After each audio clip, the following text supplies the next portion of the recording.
Hello, and welcome to another stream, which today will be Pesterquest stream and Secret Lab, but that'll be, Twitch only as per usual.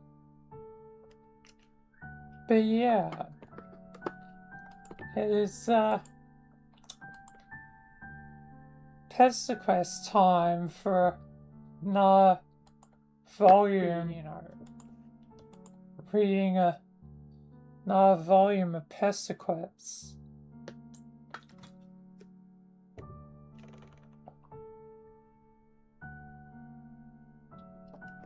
And hello, Eve. Welcome.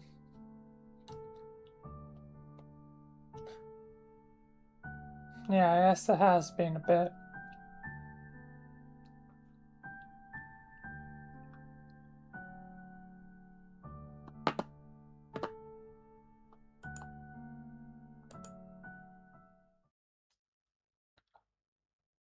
Alright. Up to volume 4 though. Loneliest girl in the world.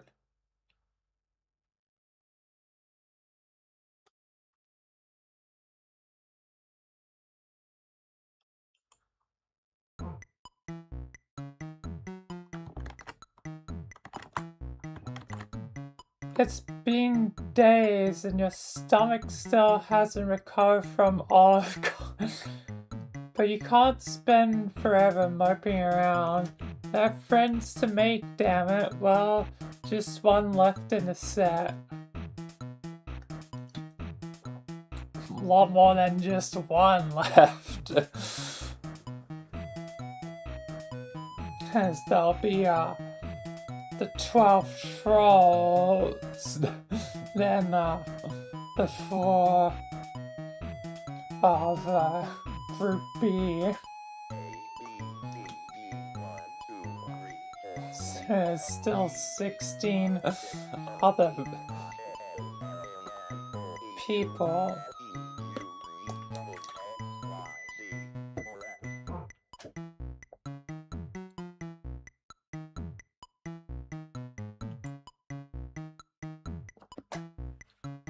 Her name is Jade Holly, one of the best characters.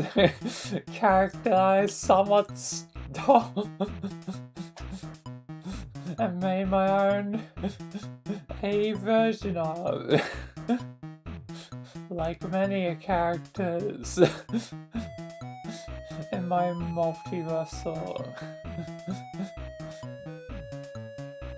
chains.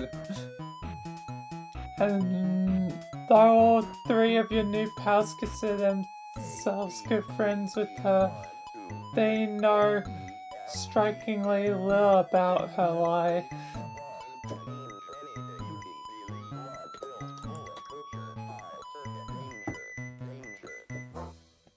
The most you have gleaned in is that she lives excuse me, on a mysterious island in the middle of the Pacific Ocean with her grandfather and some uncommon breed of dog. Beck, the first guardian. Their communication with her has been quite limited to internet messages and packages sent to a P.O. box in some podunk town called Switch.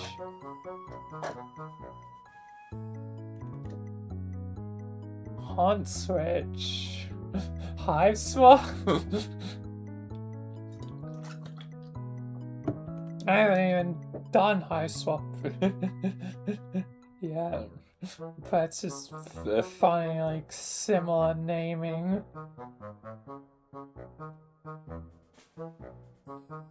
Like, that feels named on purpose.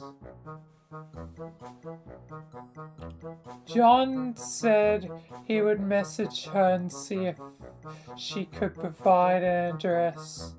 But you don't want to wait. Throwing yourself headlong into friendship has always worked for you. So you close your eyes, think islandly thoughts, and hope it works. But something strange happens as you channel your powers. A loud bark echoes somewhere in the distance, and nuclear green energy sparks in the air around you. You catch a split-second glimpse of a massive green sun, and then you hit the ground on your hands and knees. The whole event can't even take more than a second or two.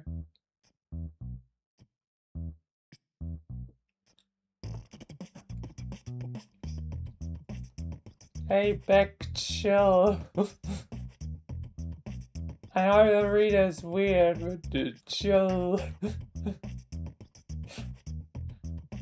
You blink and focus your vision. You're inside a room, the floor is smooth and white, and disrupting the monotony in front of you are a set of similarly white paws attached to a Lucius, you mean an animal. You slowly stagger up and look him over. Weird that I used the troll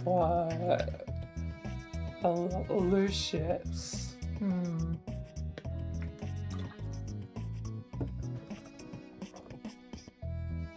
Is the reader even human?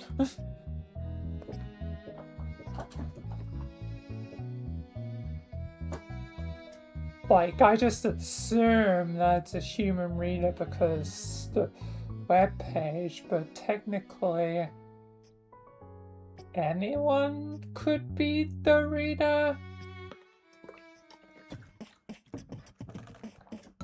That's in a set logic. So it could be a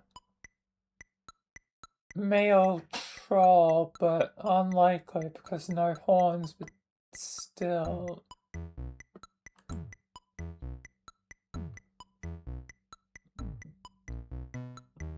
He is a very large and fluffy dog, his snout held up high. Happy Beck! Yay! A long green tongue hangs from his mouth as he pants lightly, and the air around him crackles with electricity, making the fur on his back stand on end. Something about him feels so familiar to you. Familiar twice over. His fuzzy and regal form reminds you of a warmth you once knew. But those neon sparks fill your stomach with dread.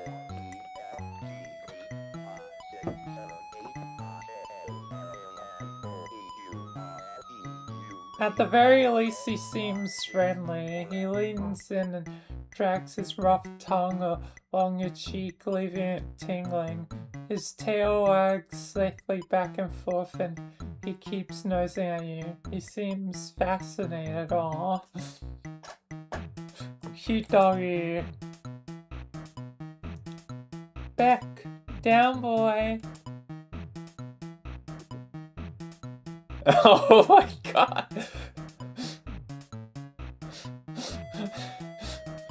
James just bringing a goddamn rifle.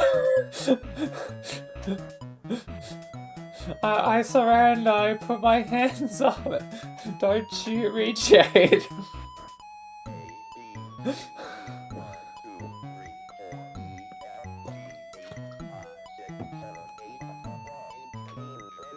It is this friendly demeanor of his that leaves you shocked when he moves aside and you find yourself staring down the barrel of a rifle.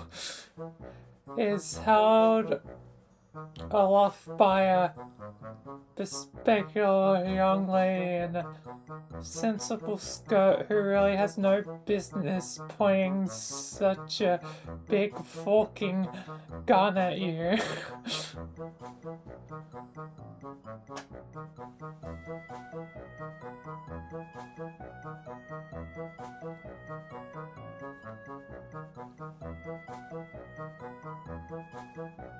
Also, she doesn't seem to be holding it quite right.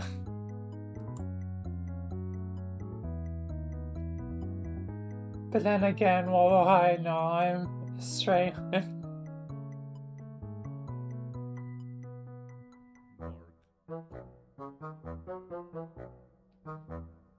Okay, please don't panic and don't make any sudden moves. I've never shot a living being before, and it would make me very, very sad if I had to start now. Okay, this is happening now. Is this Jade? She doesn't sound like Jade based on what John told you. She looks more like a Gigi. Anyway, or maybe a Lynn.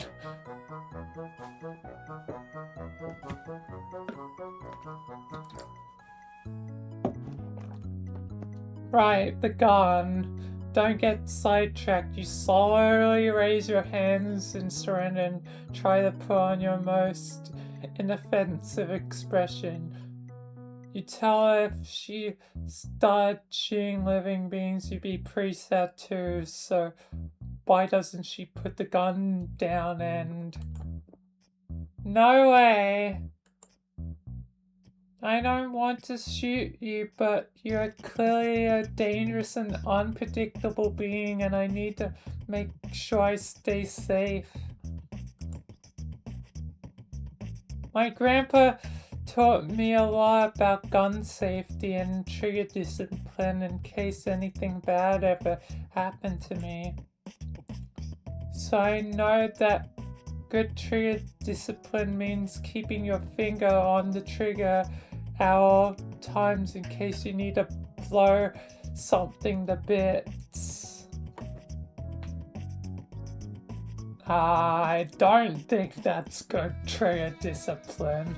You only put your finger on the trigger if you want to shoot.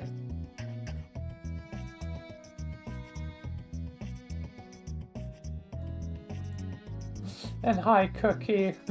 Welcome. It's time for the Pesterquest tent.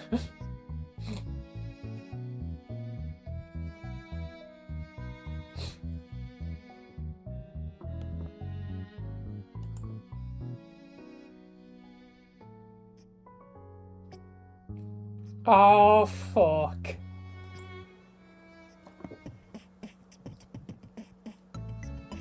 Now let me make some things clear to you. I am a very clever guy and you won't be able to fool me as easily as you fooled the others.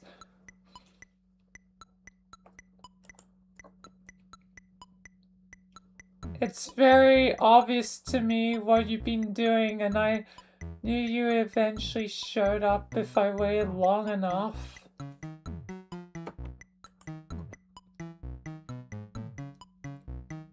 Sure enough, John messaged me not too long ago to let me know you wanted to visit, and so I prepared myself for your arrival. You come to interfere with our lives, and I want to know why.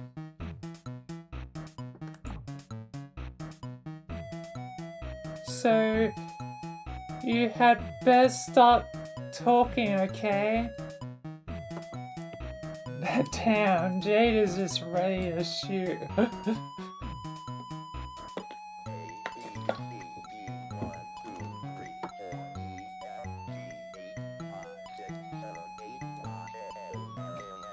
Someone better put up the hands at this rate. Oh, I know who can put up the hands.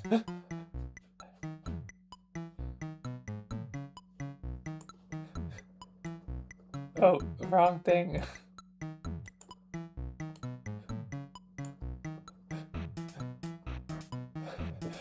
Cookie, I'm sorry, you're a hostage.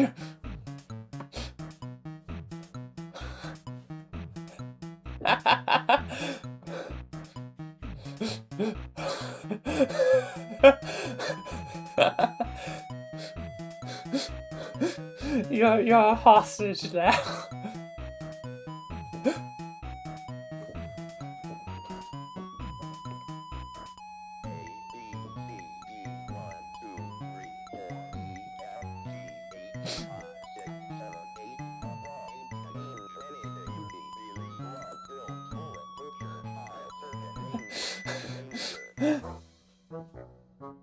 No, I'll save you from the line of fire.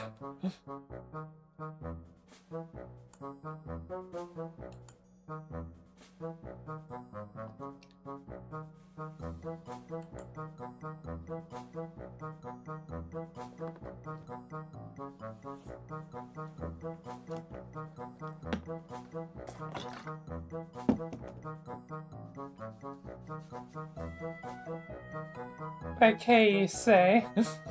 What does she want to talk about? You're very well versed on a variety of electric subjects, so you can go on about basically anything. Wrestling, postmodern art, controversial opinions on traditional jurisprudence. What the heck is that? But you get the feeling that this is an interrogation, and you really have no idea what she's interrogating you over.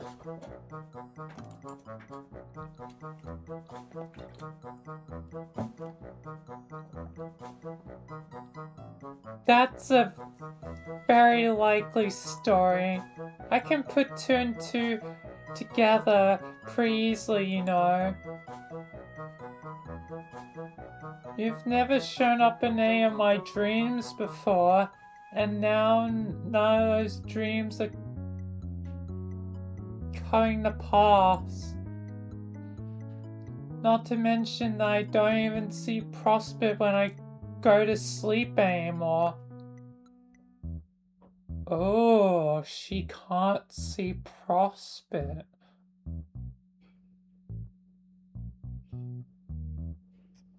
Oh.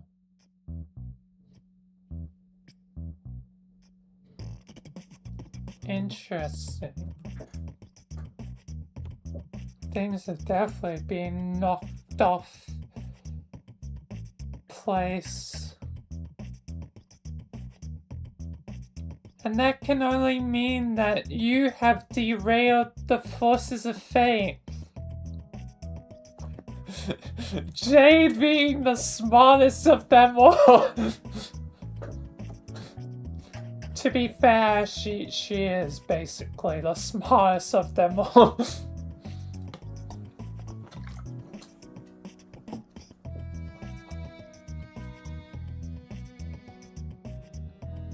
It'd be then closely followed by, like, Dave. Like, Dave is the only one that can reasonably rival her. I mean, that was shown very well in the epilogue. Looks like space versus time. And somehow Jade can beat time travel. It just shows how goddamn smart she is.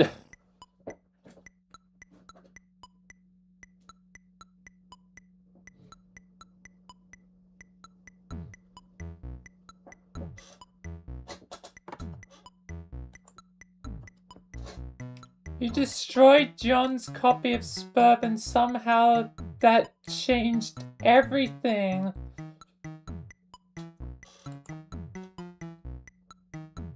Not only could John not begin the game, none of us could, and none of the meteors hit like they were supposed to. Wow, she is just... she doesn't see everything. She just knows. It's like the universe changed its very fabric to be bent to your evil whims. Wow, evil, that's a little harsh. You're cop to stupid, but evil, that is way too much.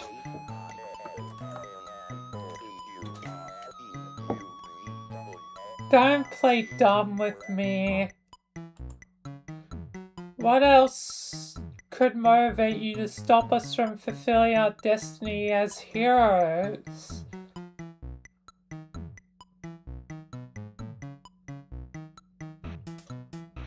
I think the reader is just a parasitic leech that thrives off friendship.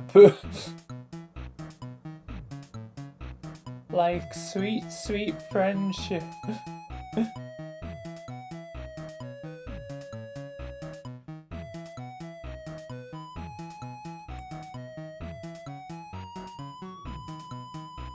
Heroes.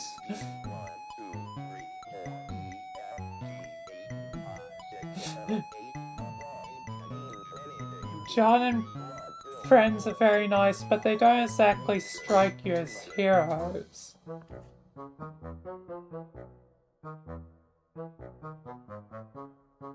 Hi, text.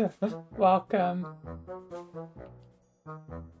This is Pesterquest. SCP will be later in the stream.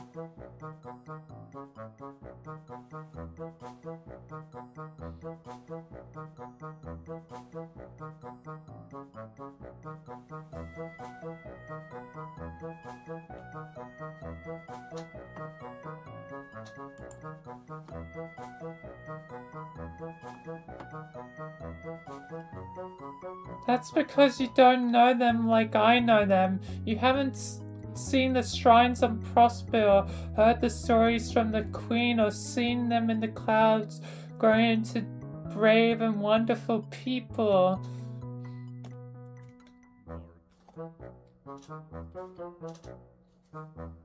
SCP means secure, contain, protect. There's SCP entities, anomalies that can do a variety of different things. Probably the most famous SCP is, 173, a statue that only moves when unseen, kind of like a weeping angel.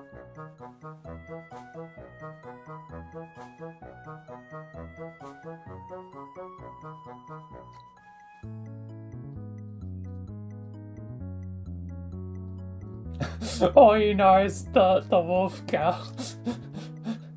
A lot of people know Mal for reasons.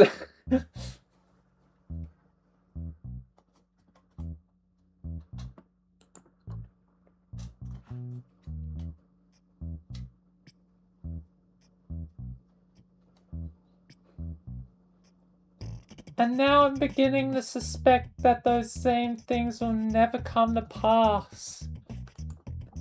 John's birthday came and passed without any fanfare, except from him supposedly befriending a strange mailman. And that day the internet was full of people complaining that the beta copies of Suburb weren't working. And there was a huge scandal with the company.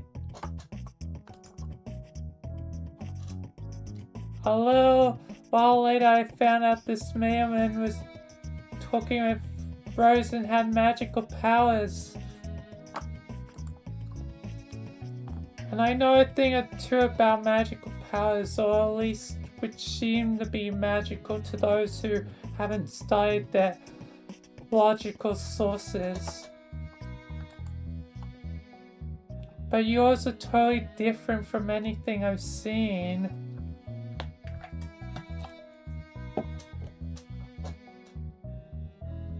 Because it's retcon, not magic. So yes, the time travel magic is inherently different because it's magic time travel, not multiversal retcon time travel.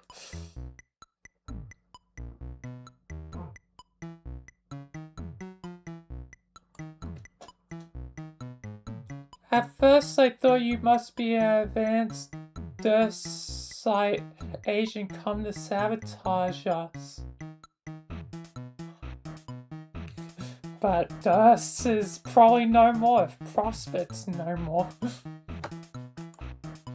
But you definitely aren't from Durst. Maybe a Prospian double agent? Probably not Prosper either. I'm also seeing the weird trolls who keep pestering me.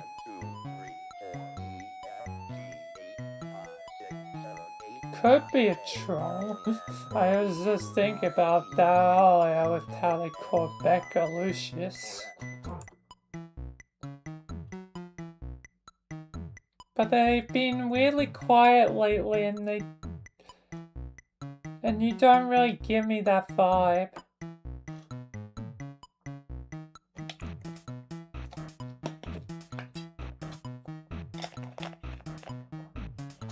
Yeah, what would have happened to trolls with everything? I guess I'll know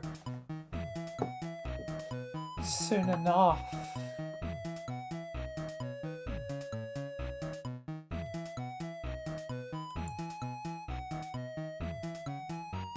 And obviously you're not a human.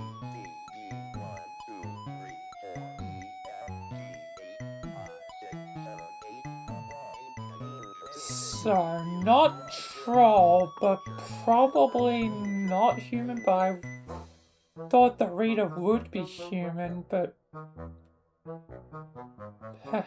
perhaps they are something more abstract.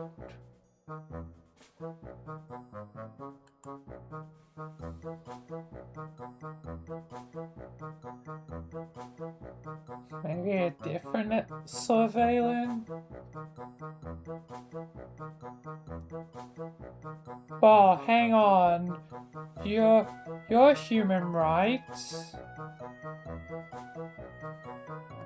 Wait, I've got a new theory. They were, in the very beginning, in the volume 1, they were in Scratch's place, which is kinda weird.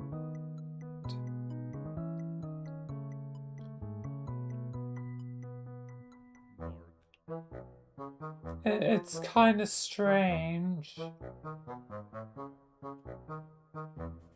And they're like a white blob, which all first Guardians like Scratch or Beck right there are sort of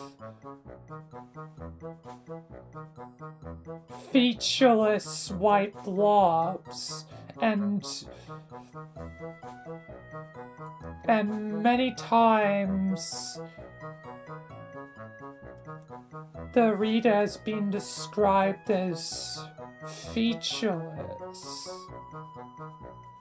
No real defining characteristics. The reader might be a first guardian,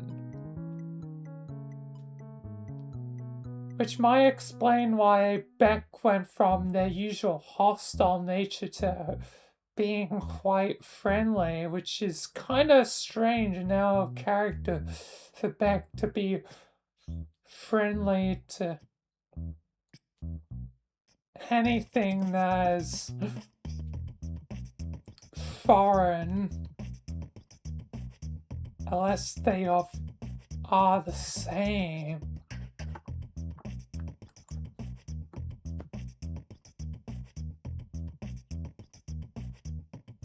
She tilts her head and gives you a little, really?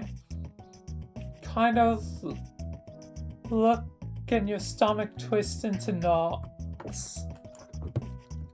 The more I look at you, the more I start to think you're like, how do I explain this?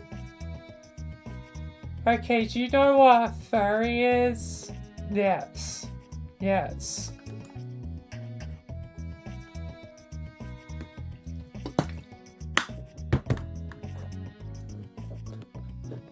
Very much. I know what a furry is.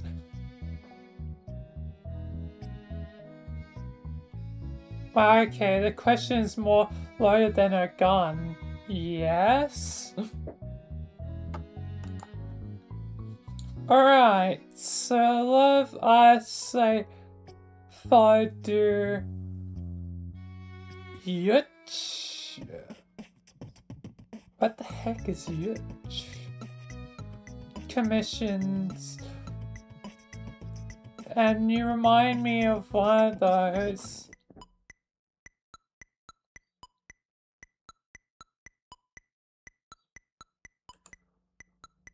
Does that make sense?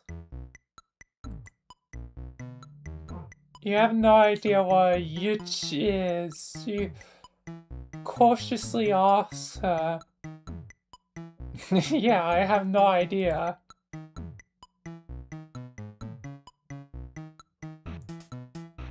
It stands for your character here. Oh. Yeah, I would have never gotten that.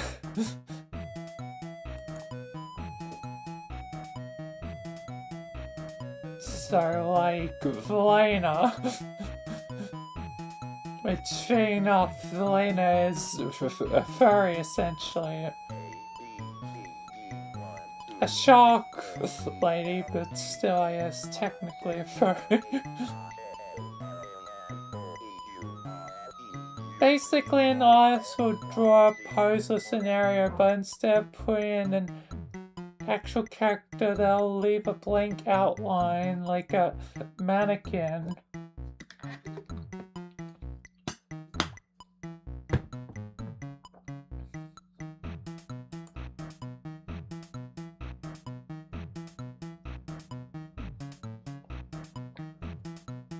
You pay them to put your own character there. And when I look at you, I feel like I'm looking at one of those blank spaces.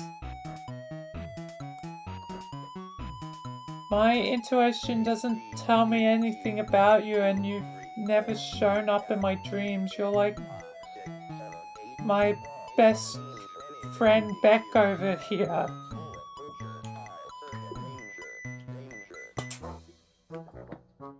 Beck doesn't show up in the dream. The first guy doesn't show up in the dreams. Okay, this is just adding fuel to my the reader is a first guardian theory.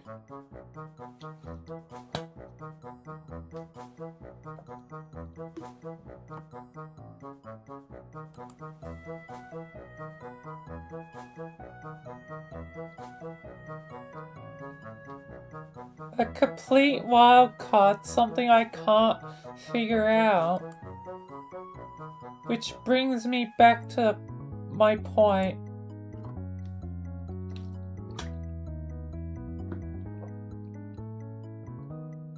She had almost let a gun drop, and you had almost forgotten she was holding it, but she hefts it back up to point at you and steals her gaze.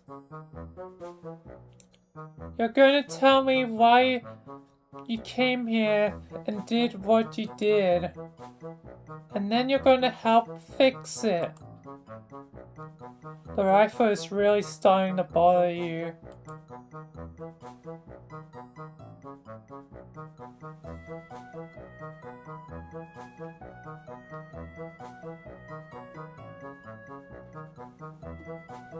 Surely this is the fail.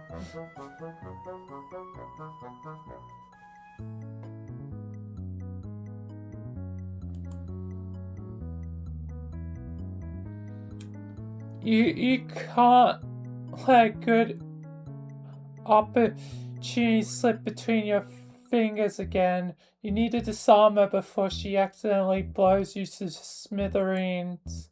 There must be something you can get her guard down. You ask about her grandfather, the one who taught her about guns. He must surely be a reasonable and mature man. Perhaps it might be best to bring him into the discussion. You could sit down and have tea, drop the gun. I don't know. Grandpa loves tea time with guests, but usually conversation with him are one-sided.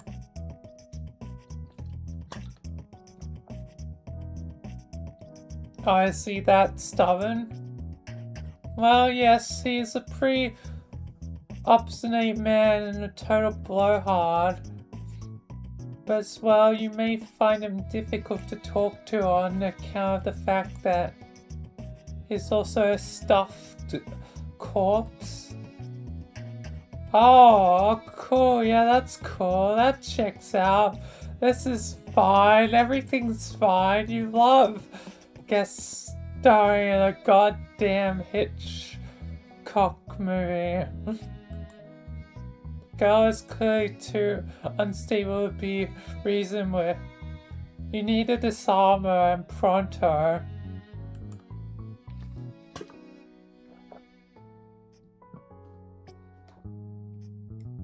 You steer the topic away from the grandfather. She surely murder and wait for another law in the conversation. When her eyes start to wander and her grip slackens, you spring forwards and reach for her rifle. She shrieks and goes for the trigger, but before she can fire, an ear-splitting bark rings in your ears and the world explodes into neon green. You feel weightless and empty, cocooned in bitter cold. For half a second you think you've just got abracadabra, but you glance around and see the stars. An iridescent light shone twinkling all around you, painting the vast expanse with beaded glimmers. It is transcendent, it is beautiful. You are at peace. Or maybe that's just the asphyxiation talking. Space dunked.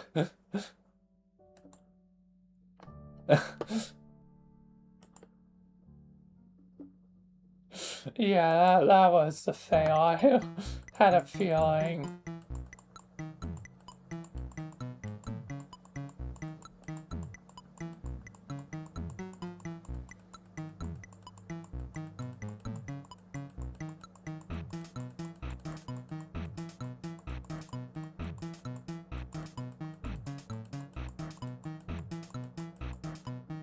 Alright.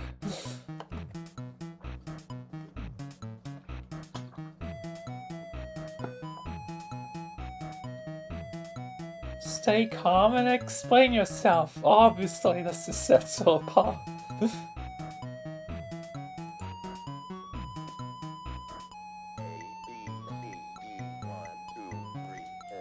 Alright, pretty much everyone except John has called you on your bullshit thus far. So you may as well give her the full confession. You absolutely did change the course of reality, but it was the result of a genuine fuck up, not ill intent.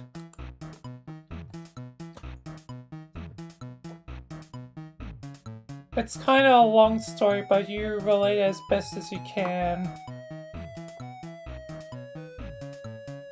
Your strange lack of memory encounter with the bizarre magical artifact, the way you blundered into John's life and destroyed his mail as a result of your highly relatable social anxiety. The girl listens intently as you explain what brought you here, and then you offer an apology.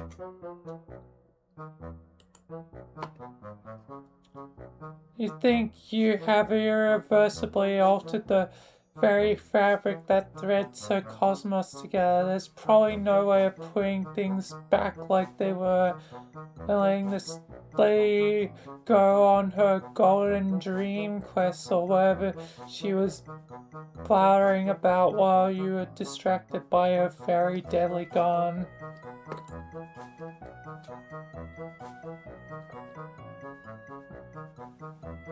Okay. You sounded very sincere, and I like to believe you. So I'll take your word for now. Whatever shenanigans you involve yourself in, I trust that you did not intend to cause any problems. Let's put all this ugly business behind us.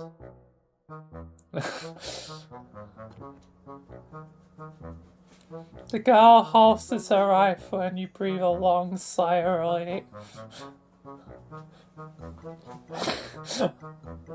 Jay just held me at gunpoint for several minutes.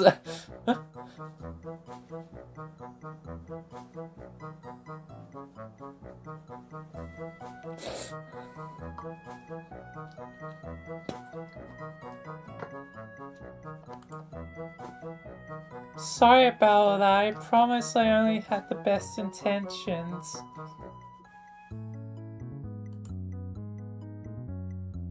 It's cool, you tell her. You get the distinct feeling you've dealt with much worse.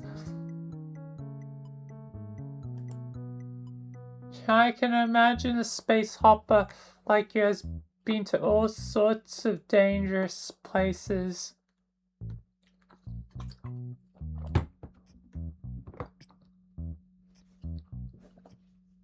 I'm kind of jealous, really.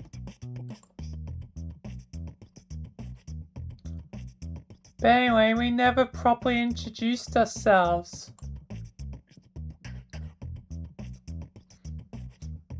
My name is Jade and my dog name is Becquia. What's yours?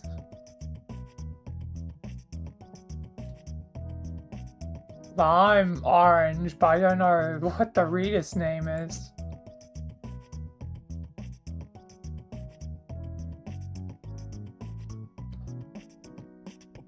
Huh? You know, you think this is the first time you haven't gotten asked for your name ever. You almost forgot you had one. You tell Jade your name. Huh. That's a very unique sounding name. I like it.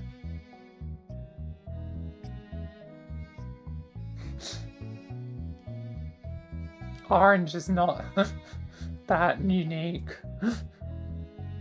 More unique would be, you know, my actual name, you know, like Sebastian.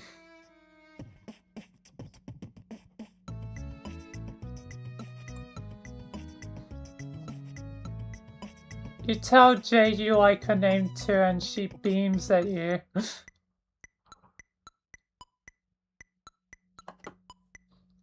Jade does have a nice name. I mean, yeah, Jay's just one of the best, like, always happy.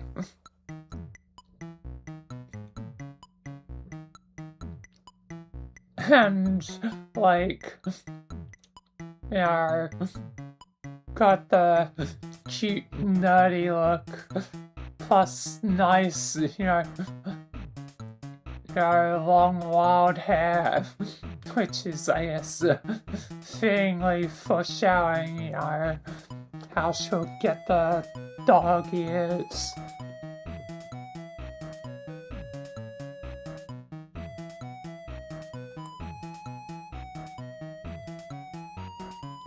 Thank you, I'm so glad my grandpa gave me this name. It's so pretty and fairly unique and just very likable. Anyway, why don't I show you around? I can give you a tour of the house and we can get to know each other a little better. Oh, that sounds great. You're an expert on taking tours of other people's houses. Makes sense. Since you don't exactly have your own home, Jade stares sadly at you. I'm very sorry to hear that. No, it's cool. You have magic now, so the trade-off is probably pretty fair. Right. Well, this is of course my room. As you can see, I have a ton of pretty posters.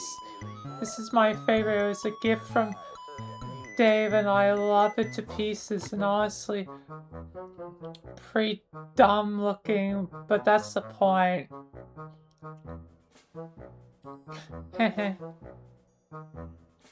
I mean, I love the sweet throwing out Jeff as furries poster.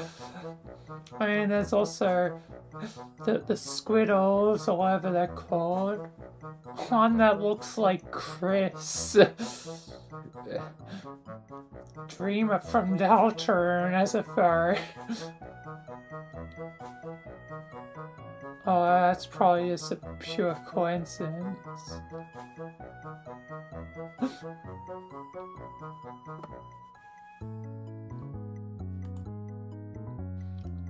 She gestures to a poster of Dave's webcomic guys with animal attributes scribbled onto them. Most of the other posters also feature anthropomorphic fauna drawn with significantly more finesse. It all gives you a very furry vibe. Yeah, furry, woo!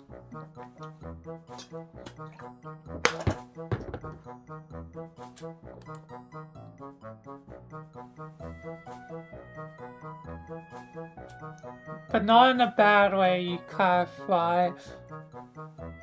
Her lips twitch in irritation and it occurs to you that people are probably constantly either clowning on her for liking furry stuff or reassuring that they aren't about to clown on her for liking furry stuff.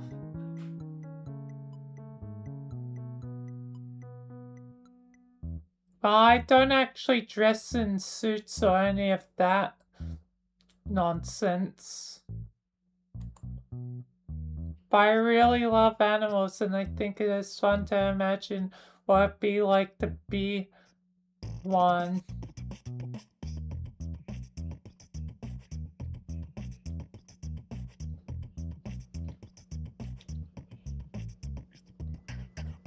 Pretty much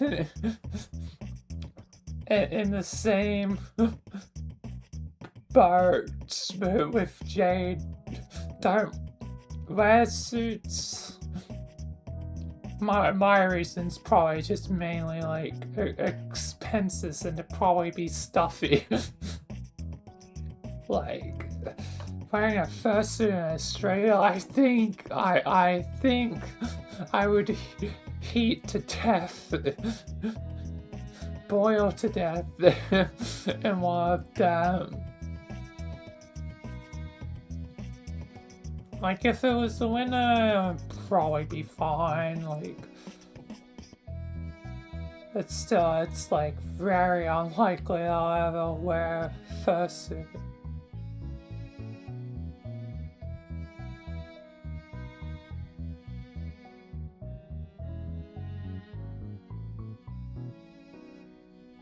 Maybe I could get like a furry head though.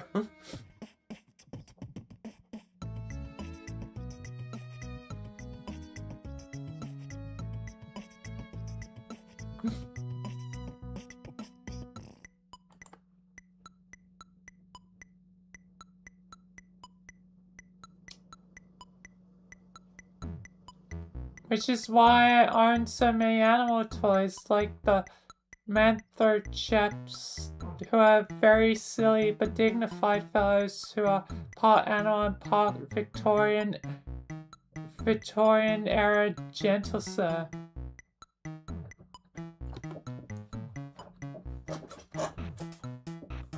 I mean, both me and Jake probably like wear furs, like halfway in between. I mean, she literally becomes more halfway in between with the wolf, like, dog ears.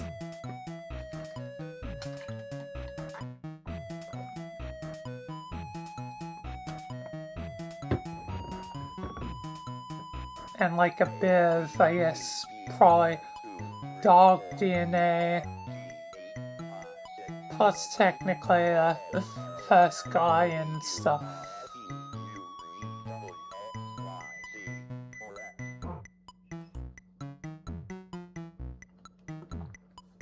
Jade just is to a pile in the corner, heaped up high with plushies and dolls of all sorts. Many of them look like man/animal abominations with curly mustaches and other feature bright and puffy squid-like creatures.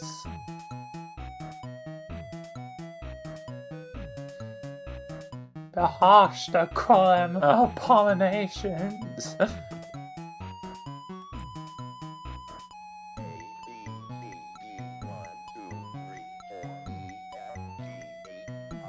Oh, and these are my squiddles. They are based off a cartoon show. Rose says it's a bad show, but I don't believe her. It's probably just like this bald version of like My Little Pony. Like, friendship is magic, but how could that be a sea-themed,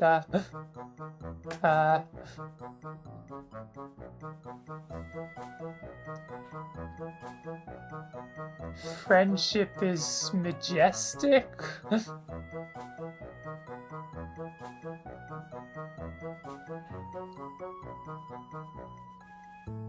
Instead of magic, like majestic sea creatures? Might be a bit of a stretch, but good enough. Jade fishes through the toy pile and receives a dark bluish black toy.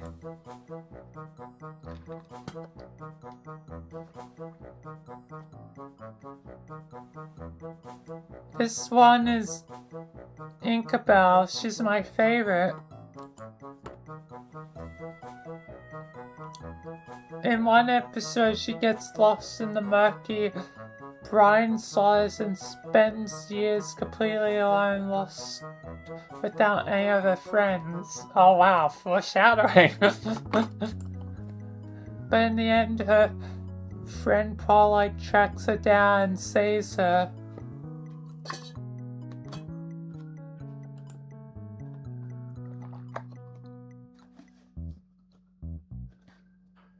seemed so bleak the first time I watched it that I literally cried, but I realized in the end that it was a very poignant tale.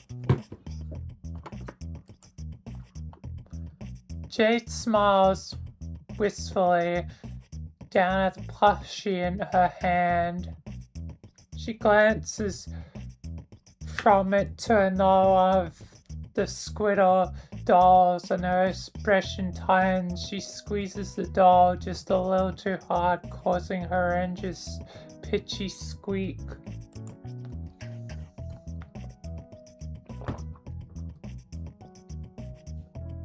I guess in retrospect that was pretty silly though. I mean, it was just a kids show. Of course there's going to be a happy ending. That's how those always work, right?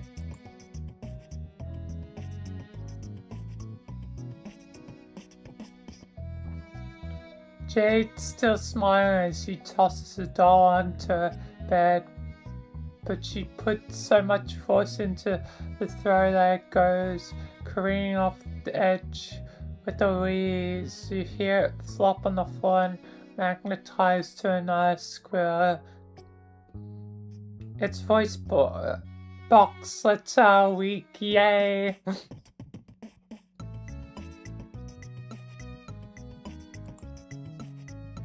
Jade stands and brushes off her skirt.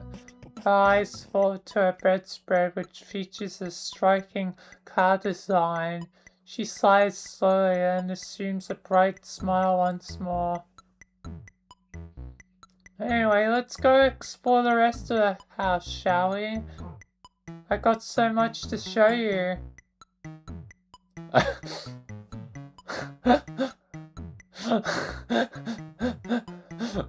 Bye, Jade, again. Just you.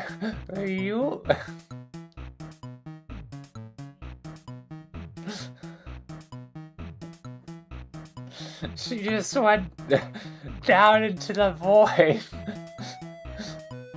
It's like what I do to you, Cookie. It's like... whoop.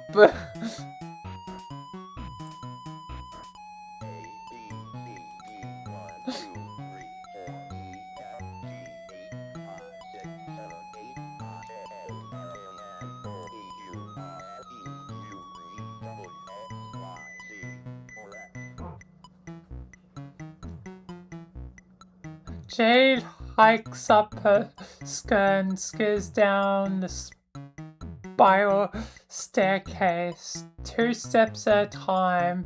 You're a little interested in the high-tech devices laying on a workbench near her bed, and a glowing green crystal that you think is literally uranium, but Jade's already gone, so it tear-eyed away and follow.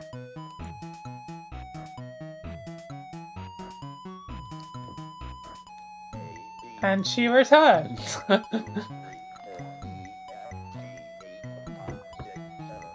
The landing below her is small and cylindrical and features only a grey closet-looking device and a platform on the floor.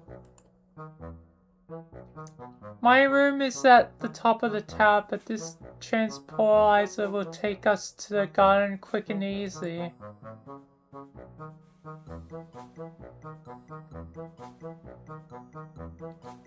She hops on and disappears in a flash of green light. You're a little nonplussed, but you've seen weirder. You step on the platform, hear a light click beneath your feet, and in an instant you're standing in a lush garden atrium.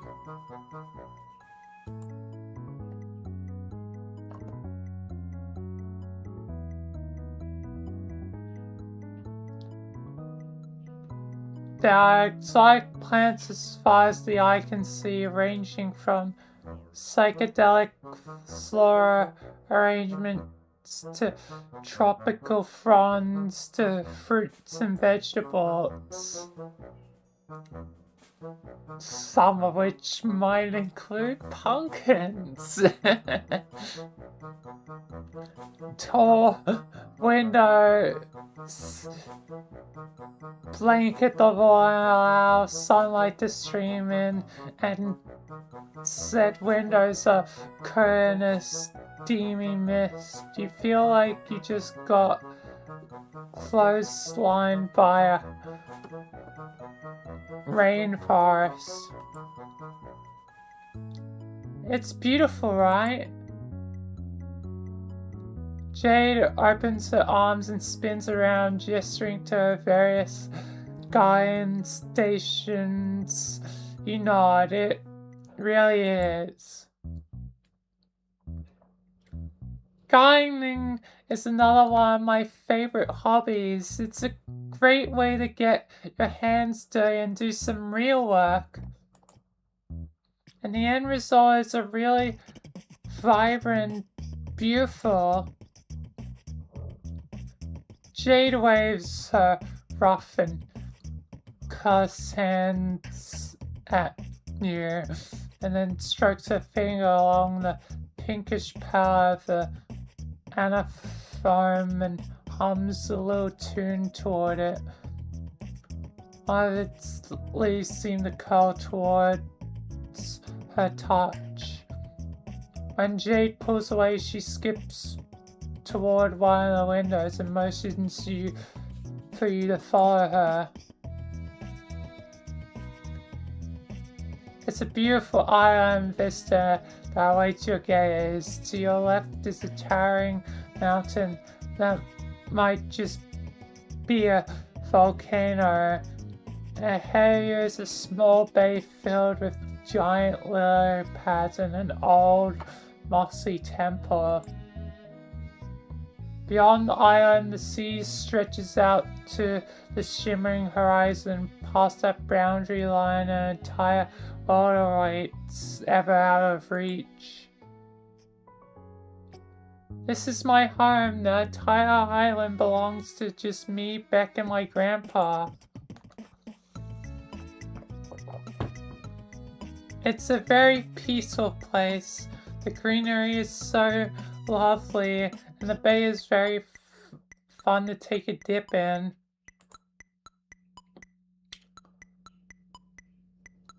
There's some mysterious ruins down there too. I've always been quite curious about them, but Beck won't let me visit them.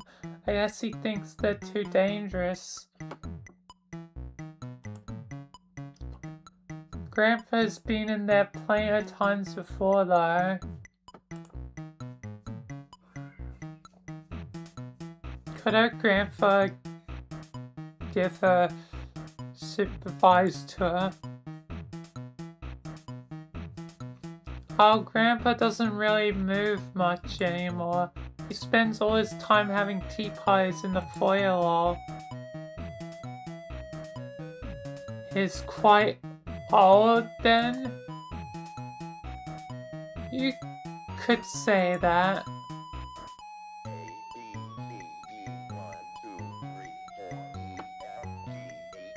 Has the person forgot about that their stuffed corpse, or was that in the other choice?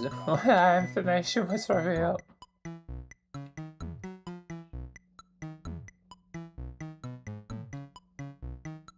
To the reader.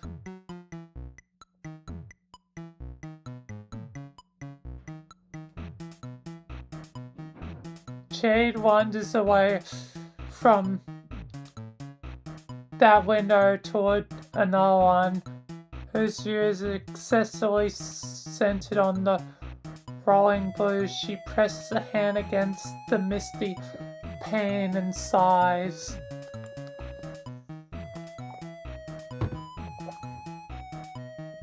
You know, Dave talks a lot about coming to visit me here. I mean, all my friends do, but Dave especially.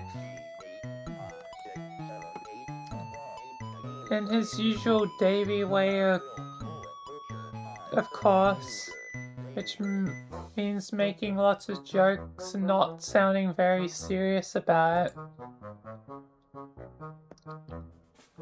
Yeah, I'm itching to put down on my safari hat, come trapezing down to Doom Death acapella to get my ass mowed by Effina Dog, the Eldritch Retriever.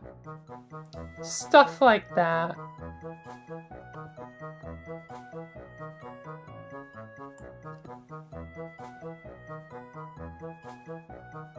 I know he really means it though. He wants to see me, just like I want to see him.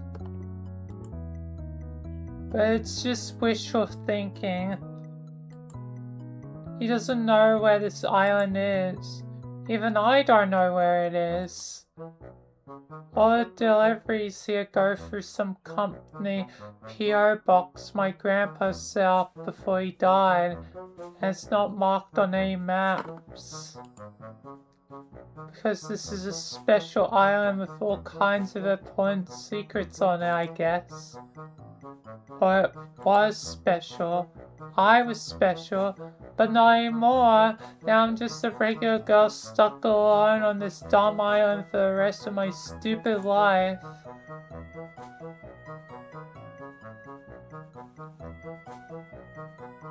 Wow. You asked Jade if she's feeling alright. She's the one person that wouldn't be feeling alright. She knows what fate was in store for her. Obviously, she'd be quite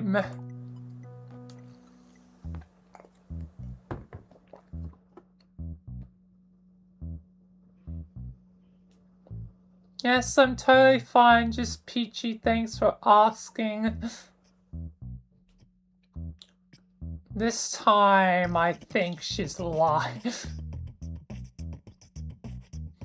This whole time, Jade's been just that little bit off, like a little bit sad, like.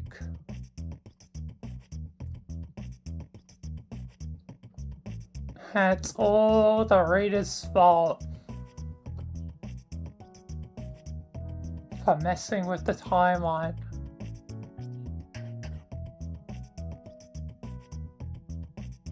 Come on, let's keep up with the tour. There's no time for dilly-dallying.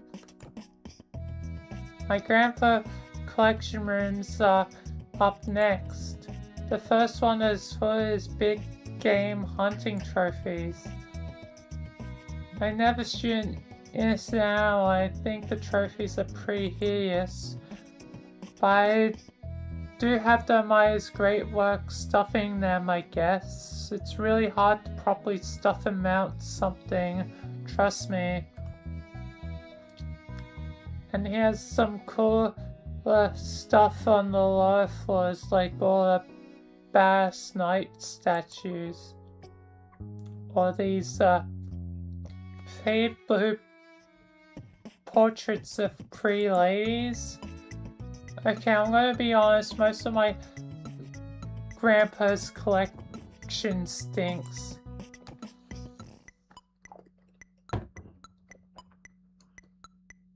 But I think what is important is what it all represents to him.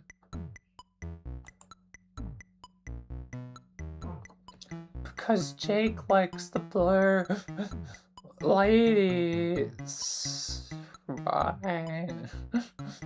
That's why the paintings are blue. I just realized that. Even after reading all of Homestuck.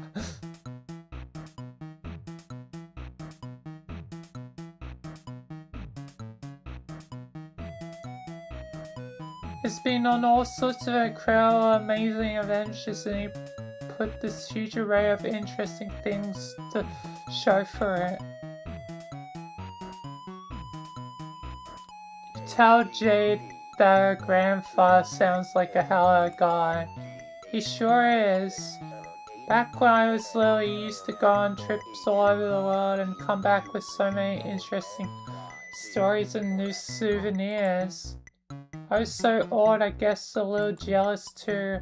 Sometimes he'd be gone for days or even weeks at a time, and it would just be me and Beck holding down the fort. I always was so happy when he came back, and I listened to his tales without making a single peep, but he never asked me if I wanted to come along for adventure, no matter how obvious it was that I did. I guess that's just the way of life for adventuring folk.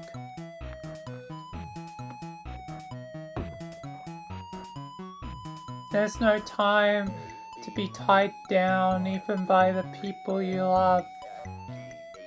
They can stay at home and wait for you to come back. That's how it was for my grandpa, at least. What about you? You're an adventurer too. You visit all my friends and you've surely been to other awesome spots around the globe. So I bet you left someone waiting for you too, haven't you? I don't think anyone's waiting for the reader.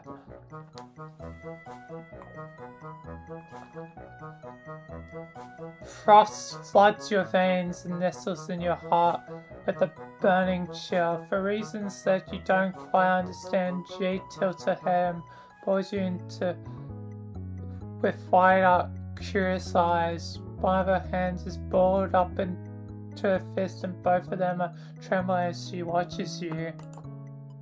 Jeez. You're gonna have to coach another kid through parental issues, aren't you? You swallow down your silent anxiety, force a smile around Jade that you're suffering amnesia. Alright, well, it's just this feeling I get. I have great intuition.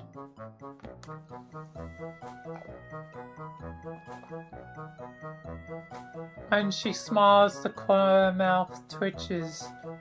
It's now or never. Would she like to talk? I said I'm fine, there's nothing to talk about. Unless you want to talk about some of these flowers. Isn't this one such a lovely yellow?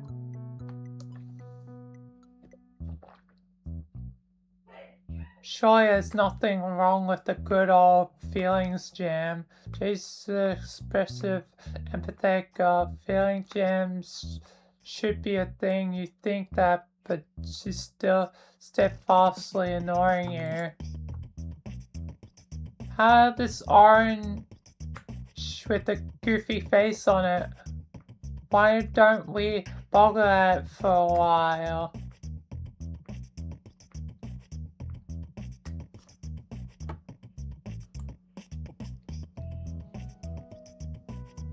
Jade, something's wrong. You need to talk this out. That's what you do. You're a talker, so why don't you two... Oh my god, just shut up. Please just shut up your stupid fucking mouth. Damn. Of course something is wrong, and that something is you.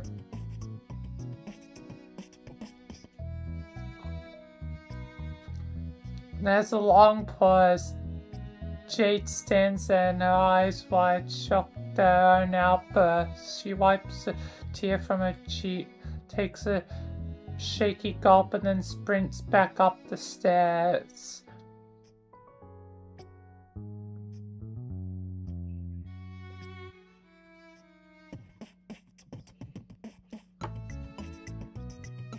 She is not happy. If that didn't work, you stand there for a while feeling like a tender a grey Jack streak with the baked douchebag potatoes on the side.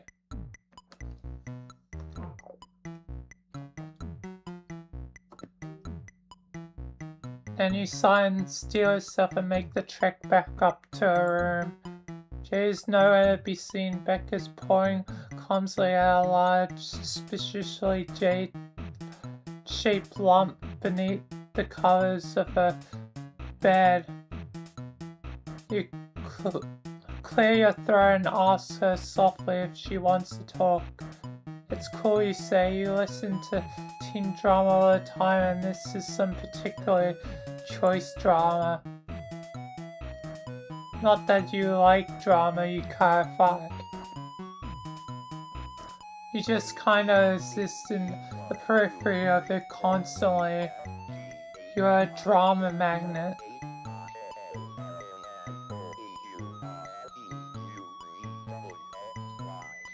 Drama is always around, even when you don't want.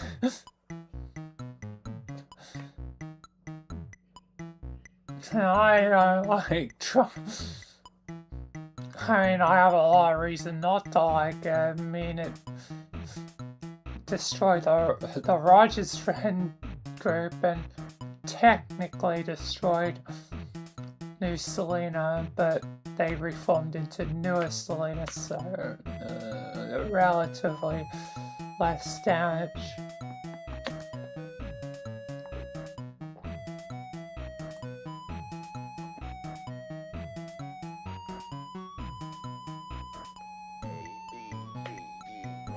There's a long pause, and you're about to turn and leave when she pulls the covers off and turns to you. Her eyes are puffy and red.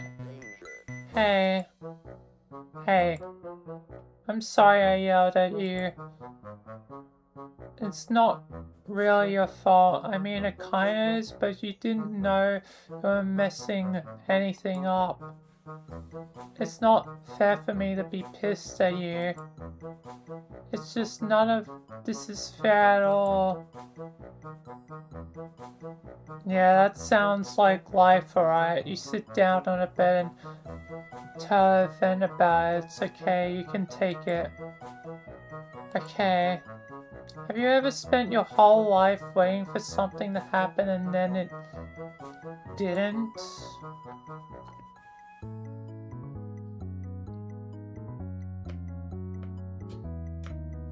Like waiting for what feels like a prophecy, but then never happens. Definitely can relate to that.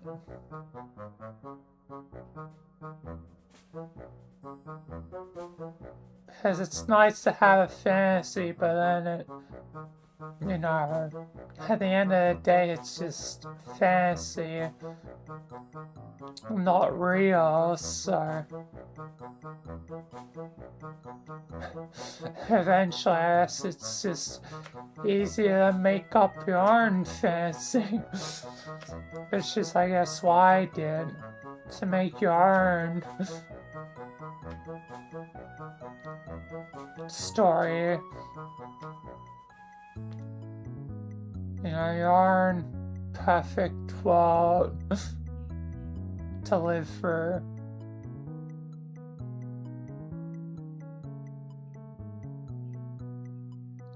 That's part of the reason why the RP series exists as it does.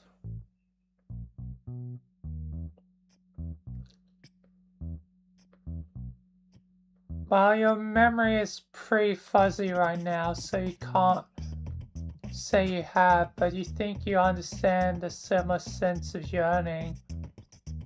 Good God, you have yearned.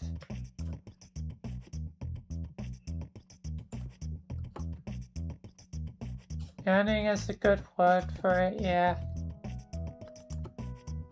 Let me try and explain.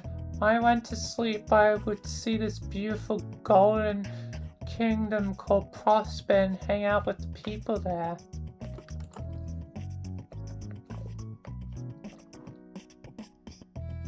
I wake up with these fuzzy, half-remembered feelings of happiness and visions of the future swirling around in my head. It was nice, it was a good life. But there was this very lonely feeling that I couldn't make it go away no matter what I did. I always tell myself, soon Jade, soon it'll all change. You'll get to travel to Prosper in your waking hours, you'll meet your friends in person, you'll finally begin to live. Like, really live. And she never got to really live here. I waited days, months, years for the day to finally arrive, and then it never came. I was so sure it would come on John's birthday. All my dreams told me so. All the signs were there, but it just didn't happen. Now, I don't know what to do with myself. I was able to ignore the lonely feeling because I knew that would disappear one day, but now that day has slipped me by and it's like all those years are catching up and crashing down at once, and I feel so small, helpless and sad, like the loneliest girl in the world.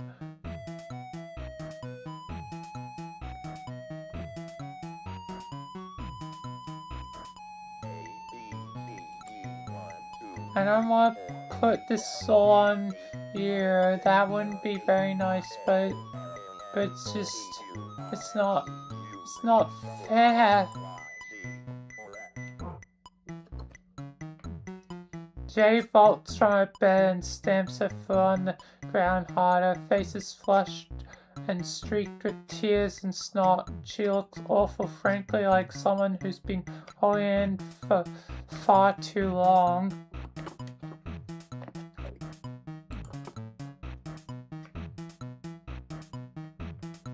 Beck gets up and starts licking her cheeks, and she holds him off until she can wipe her face on her sleeve.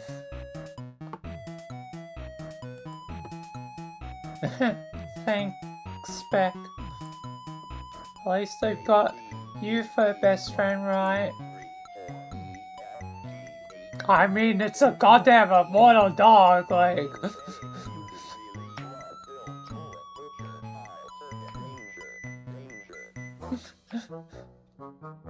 Beck will probably outlive Jay.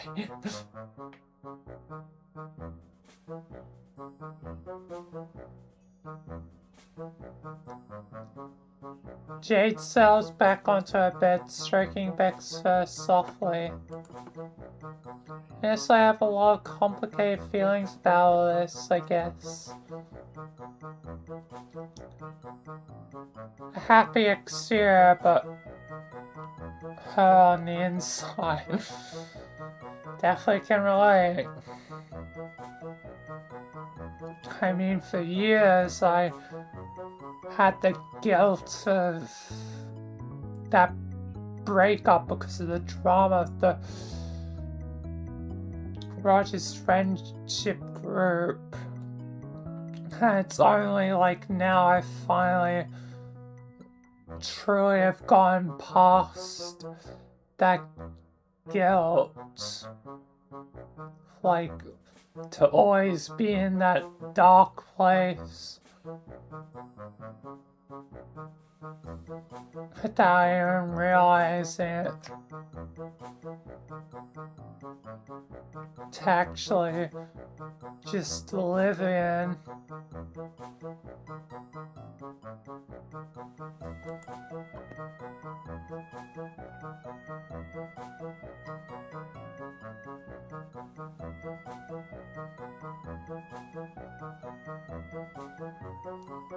So complicated, painful, I'd rather just pretend everything is okay. But now I can't pretend anymore, and these feelings all that's left. I hate feeling so glum. I hate sitting around all sad and useless. It's stupid and pointless and a waste of my fucking energy, and it's not who I am. And I'm just dumping it all on you.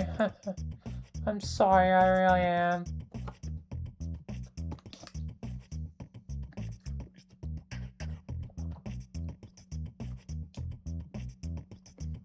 It's totally fair that she's mad. I mean, she's stuck alone, like on an island.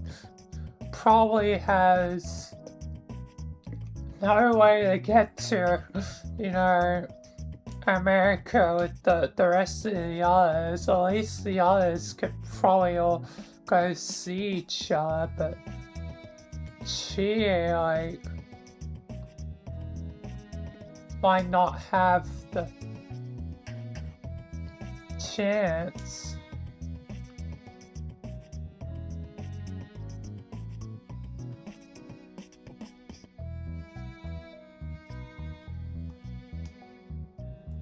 Man, you just completely fucked up this girl's life and she's apologizing to you? Now you feel like the delicious 3-layered shorthead tiramisu served after a nice meal of steak and potatoes you had earlier. You really want to help Jade.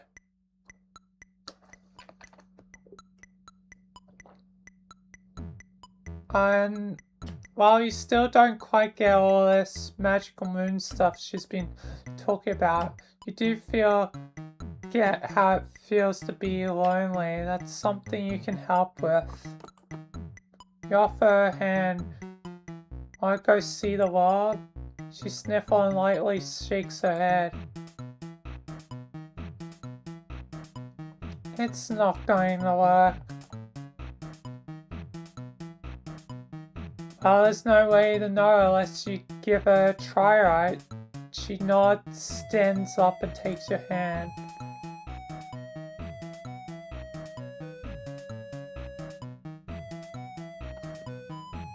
You focus on a familiar destination, John's house.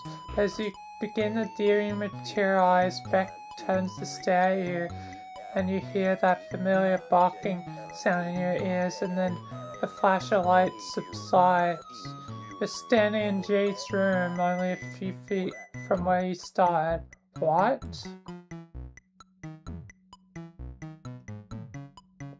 See, I told you it wouldn't work. Come on, let me show you something.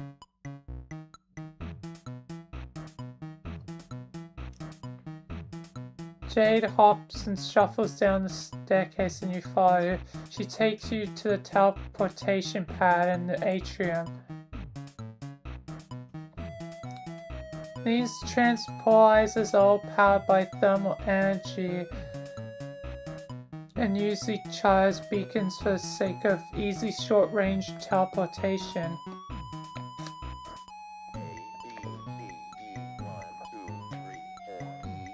But if you hook one of them up to a uranium converter and modify the coordinates specified on the logic board, you can theoretically go anywhere in the world. Which I tried, see? She twists the top of the pad with her fingertips and pulls it off and shows you the wiring underneath. It looks messy, like someone has made multiple attempts to rewire the circuits.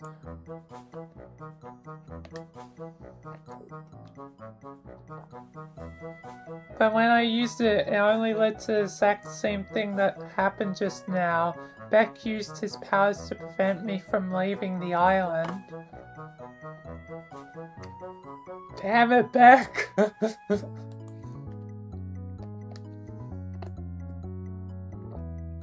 maybe I got the coordinates wrong and I would ended up stuck on the ground or something, but I checked and double checked my measurements. I think Beck just doesn't want me to leave the island. He wants me to stay somewhere he can keep me safe at all times.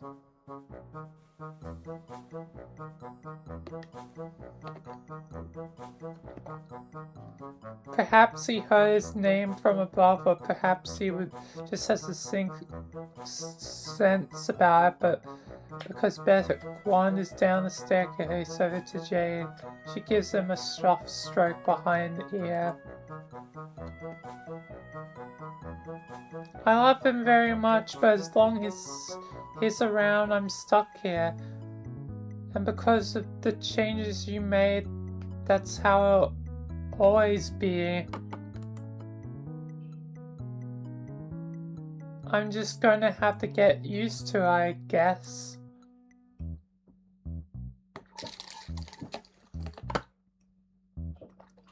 God damn it, Beck.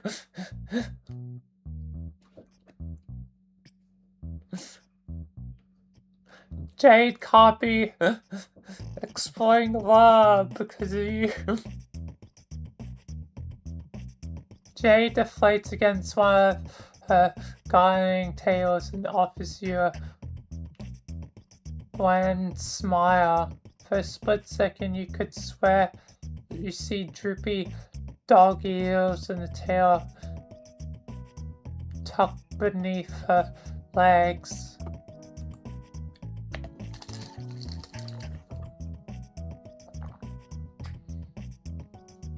Depression to this degree simply is not conducive to friendship, and even was, you still feel pretty shy about it. You should do something to cheer her up.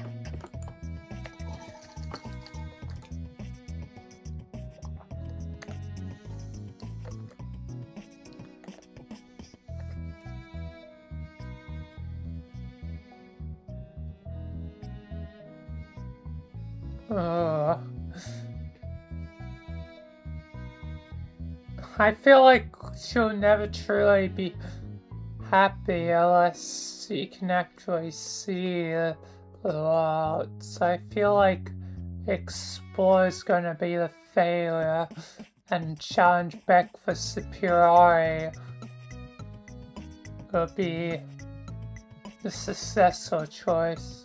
So I'll probably not save, since I feel like I know which one will do what.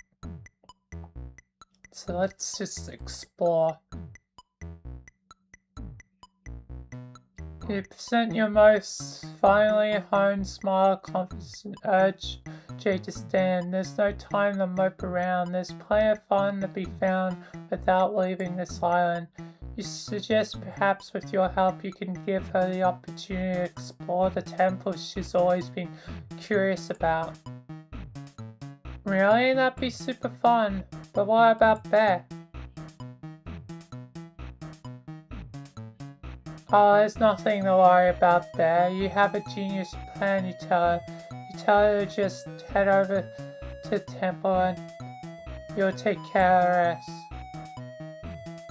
Okay, if you say so. Please don't do anything to hurt Beck. Okay, I love him a bit. You wouldn't dream of it. On this route, oh, it's acknowledging like the other choice. Jade transposes downward and you turn your attention to Beck, who's idly sniffing one of Jade's plants. You advance on him slowly. With the tent, you know what must be done. Pet the dog!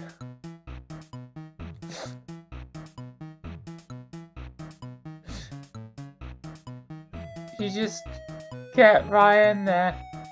You pet the hell out of this dog. You employ the strongest pump protects like the quick grit shop the main massage and the rare cold bland ex-dogs might. Somewhere in the distance, a bluebird observes your masterful display and chirps happily. But suddenly Beck's head snaps as he points his snout in the direction of the temple. Oh, thereby, there's no time to be thinking about Jade.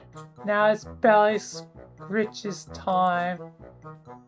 You start rubbing Beck's stomach as he flops onto his back with the tail waggling his feet curled up.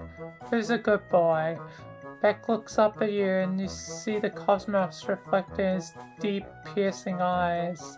And you understand he's a good boy and he knows it. After a while longer threading your fingers through his silky fur, Beck curls beside you and yawns, starting the knot off.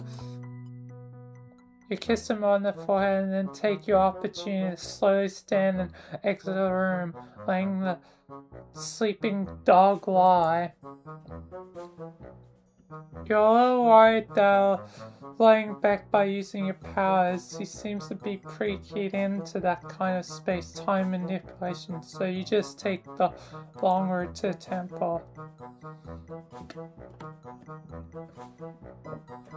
Jade Island is a very beautiful place with rolling hills and lush sun-baked plains. It looks like an excellent vacation destination, but it's also bare.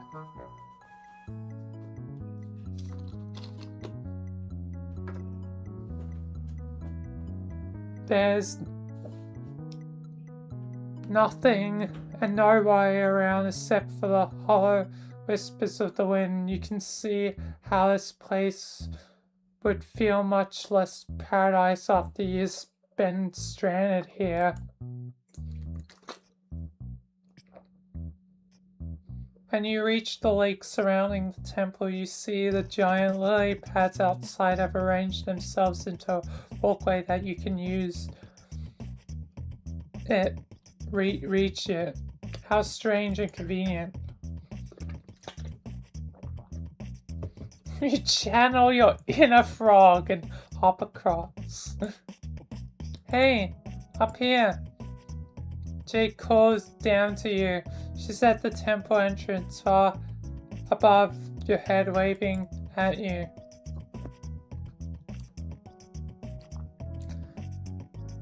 Grooves carved into a form a ladder that you use to climb up, and soon you are standing beside her at the entrance of the temple. A huge imposing archway marks the ingress between the sunny island, the dark interior of the ruin. From within you can see a faint yellow-green glow that seems to come from rooms carved into the walls. Spooky.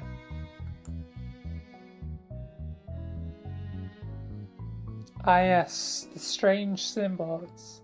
As you proceed through the entryway, Jade runs a hand alongside the glowing walls, her face bathed in the sickly green. At the end of the hallway is a large round platform decorated with cloudy designs and a glowing orb at the center. It doesn't pique your interior decorator, but Jade seems quite awed by the sight. This is Skya. I knew this temple had to be connected to that wall in some way. Jade rushes onto the platform and begins to descend. You quickly follow her before you're left behind as the elevator takes you down to an expansive dark room below. It's the flower. Stuck at 413. All the timers are stuck. And that number. Much like the rest of the temple, this space seems very sparse and is illuminated by the faint glow of the runes on the walls. A large purple lotus rests atop a pedestal in front of the elevator, petals wilted. There's an electronic display built into the pedestal with a timer that could feasibly count down for millions of years, but seemed to be glitched, stuck a few hours away from zero, with the second digits constantly ratcheting back and forth between new two numbers.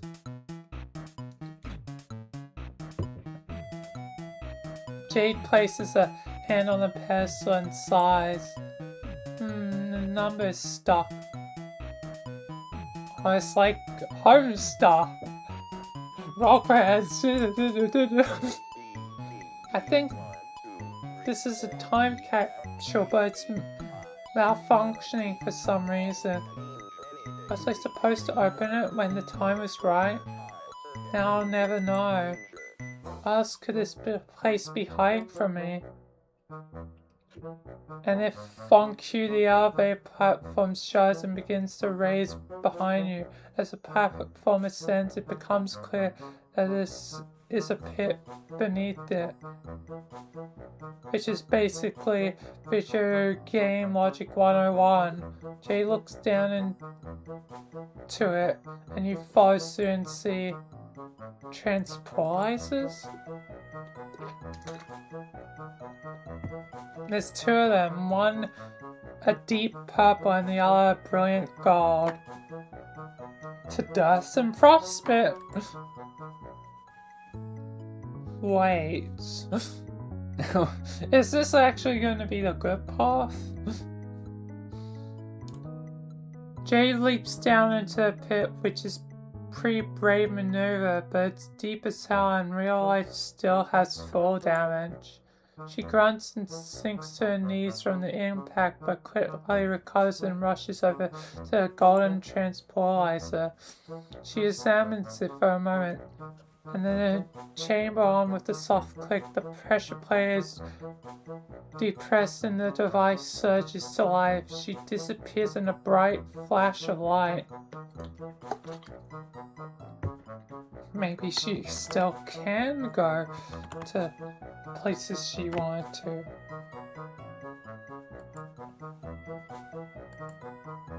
Well, sure, you better follow her.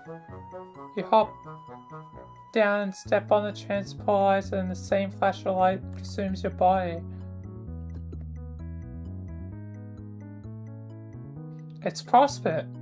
You feel like wind whipping around you as your molecules are dematerialized and reassembled in a new locale, a glimmering golden palace. Wow, this place is way too fucking bright. Someone needs to crank the saturation down pronto. I don't believe it. Jay's looking around with her eyes wide that reflect your golden surroundings. This is it. This is Prosper, the planet I visited in my dreams. I didn't think it was possible to get here like this. What does it mean? Why am I allowed to be here right now? I should go talk to the Queen. And with that, she's off, sprinting down the halls with a renewed sense of vigor. You scramble to keep up with her, threading your way through crowds of confused, white-shirted folks in fancy outfits, the kind that remind you of yourself, but with continuous bodies.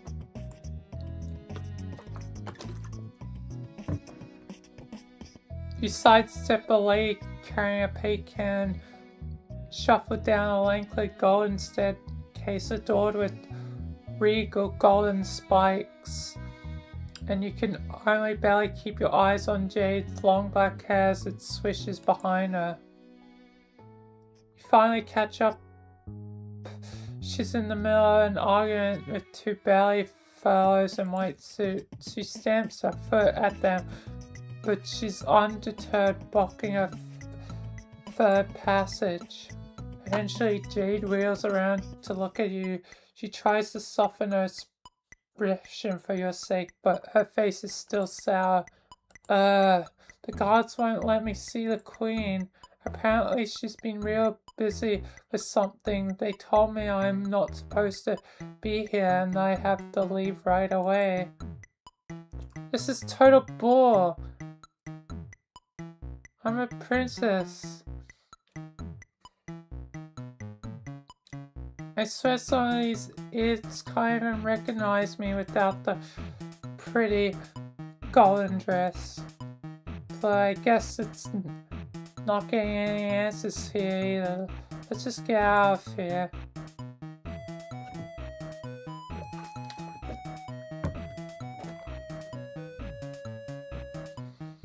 And she's off again, this time striding forward with her fist curled and her jaw set.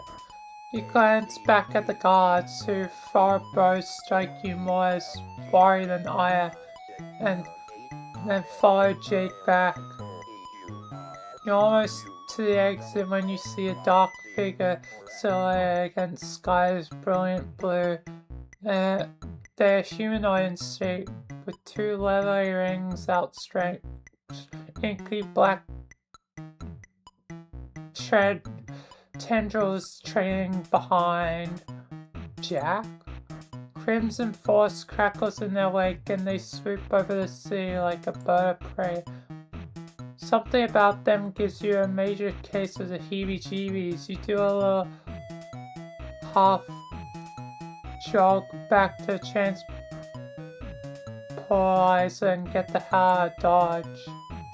The temple feels oppressively dark compared to blinding light of prospect. You spend a while blinking as your eyes readjust. The transporizer you just used flares up red and then cracks. That's probably not a good sign, is it? You do what you do best in order and climb out of the pit.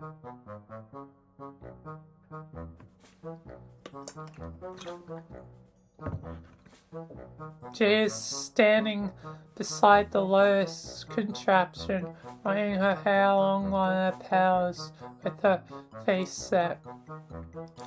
What does all of it mean? Was this here all along? Has my grandpa been to Prospect before? Probably. Almost certainly. If you can go there, it must still exist. The games must still exist, but how? None of it makes any sense. I need to think about this.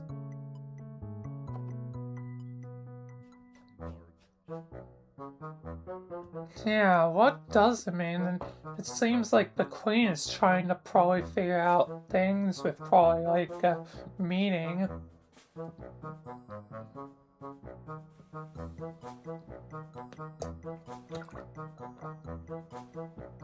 You follow Jade slowly back to her house as she mumbles to herself. Brows furrowed, you can barely catch what she's saying, but clears thinking hard. The cards have never been wrong before. Is it too early? Was this meant to happen? Once you reach the atrium, Jade lets out a sharp breath, then nods her head. Resolute, she turns to you. I think I understand. I think I know what's going on now. Great, you offer your most winning smile. What's the stitch? Well, the truth is, I've always been very immature about the idea of being a hero and having a destiny. Life isn't like in kids' cartoons after all. Here isn't all rainbows and sunshine. It's childish to think that everyone gets a happy ending. That's kind of storybook stuff doesn't really exist. To be a real hero, you have to be prepared to suffer horribly. It makes sense when you think about it. If everything came easy, there wouldn't actually be anything heroic about it. Why else would my grandpa put me on this island? Why else would Beck want to keep me safe even now that everything's changed? It's because it's my destiny. I have to prove that I'm willing to suffer and willing to sacrifice. That has to be it. This can't be an all for nothing, right? That's not the way the world works. Everything has a purpose, even if it's not clear at first.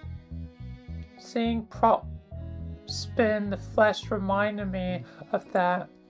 My purpose is to do what I've always done, what my grandpa and Beck have helped prepare me for. I know it'll be really lonely, but then it means that everything will continue to play out the way it is meant to. It's a noble job. I've got to be the one to do it. So Jade's gonna wait. Jade, you're gonna. Oh no.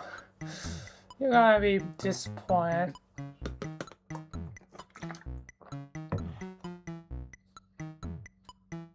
You're at a loss for words. This really doesn't feel like the right takeaway from all this, but you don't know jack about sperm or destiny or any of that nonsense, so who are you to say otherwise? So thank you for helping me visit Prospect. I would have figured this out if it not for you, and I'm sure that meeting me is a step along the way towards your mysterious fate as well.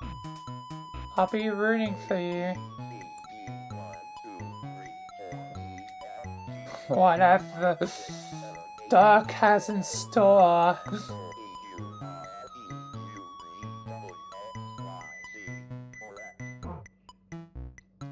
Jade erupts into a broad, beaming smile. It might be the first completely genuine smile you've seen from her this entire time, but that doesn't make you feel any better about it. In fact, it's more of a knife twisting in your gut, and then she throws her arms around you and hugs you tight. The knife pushes deeper to the bone. Well, you'll probably have more important stuff to do than keep hanging out with me. I'll let you get back to it. Jade turns around and heads for the staircase, leaving you to stare. Retreating from is that it? Will you accept the new destiny you've written for Jade and allow her to stay trapped here on this island? Is this it? Will you accept the new destiny that you've written for Jade and allow her to stay trapped? I probably should say it. And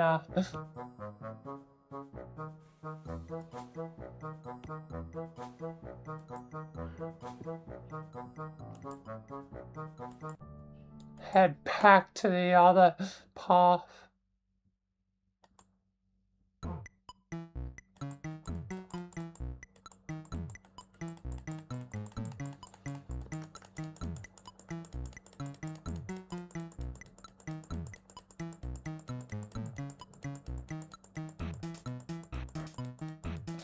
I really thought that would be like failure.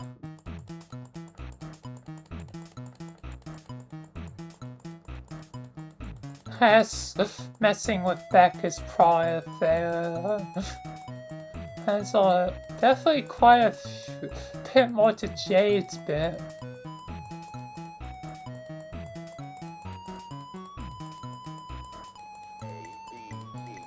Hop, let's mess with the dog.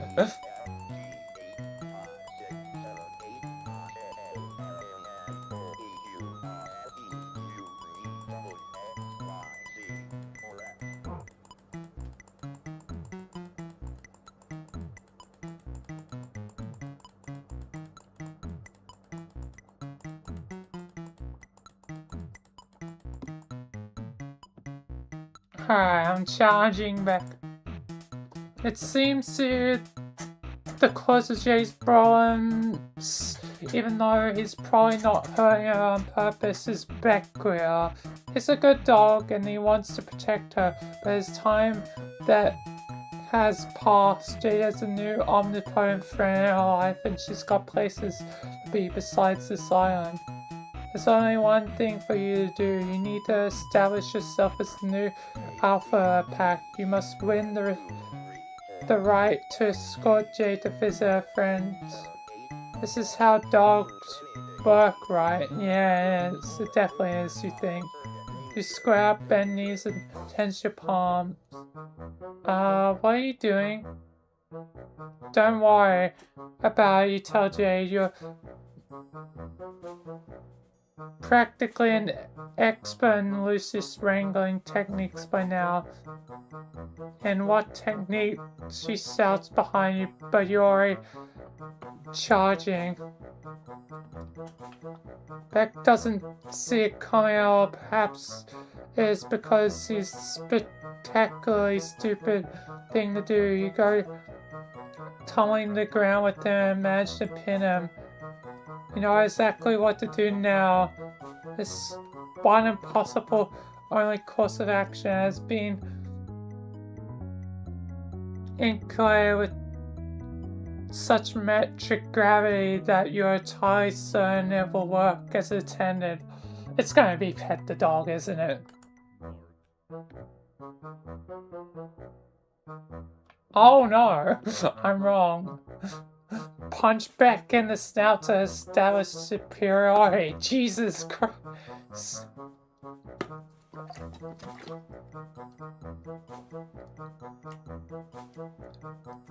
That's not what I expected. You punch back in the snout to establish superiority and immediately realize it's not worked as intended. He snarls and flares up neon green, energy crackling around his body. He winces as heat washes over you, as if you've just opened an oven door and your arm hairs stand stiff in electric terror. What were you thinking? This is a fight you can't win. Benj lunges and sinks his fangs into you. You yelp, pain spinning your sight, radioactive fire roaring up your arm. Oh jeez.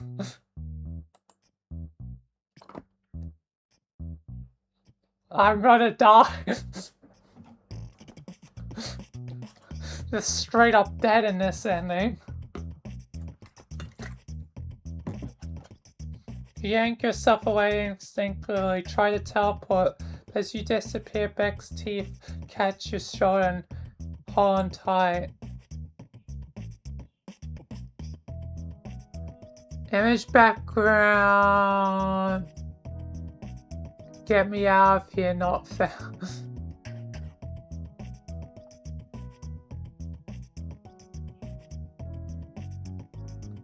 The two of you go hurling through the nothingness, and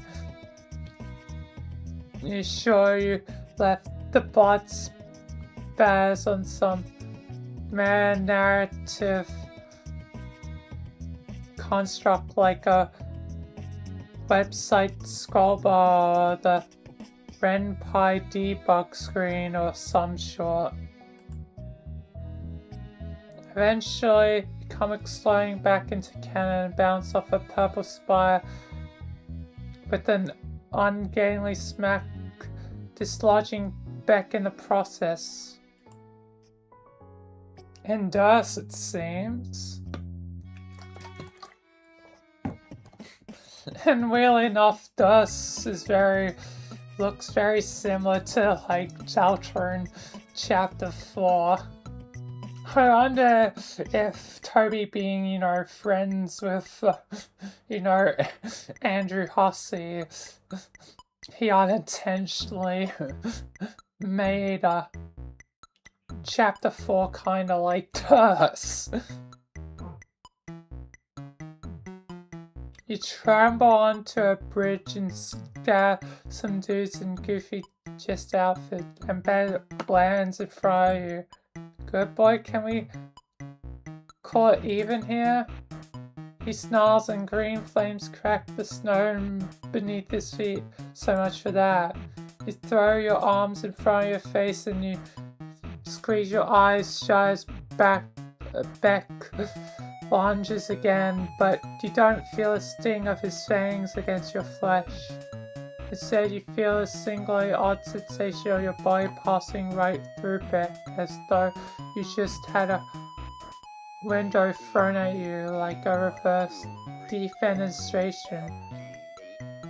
Refenestration? Unfenestration?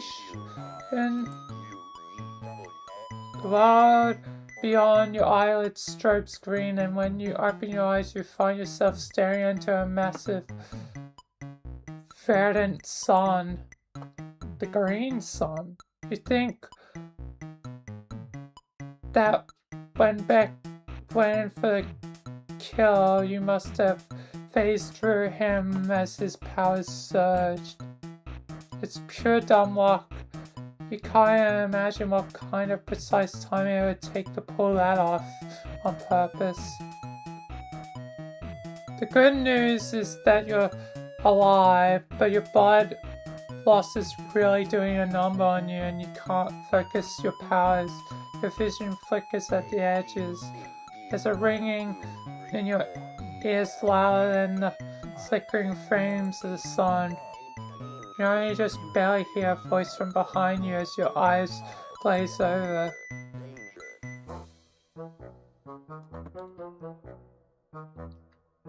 Who's this douchebag? Solix, be nice. This douchebag looks very injured.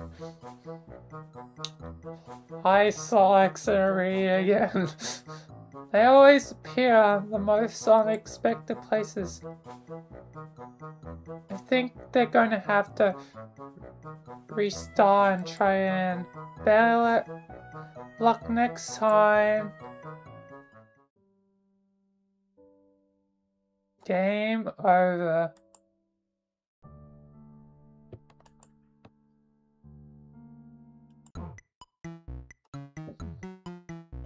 Anyway.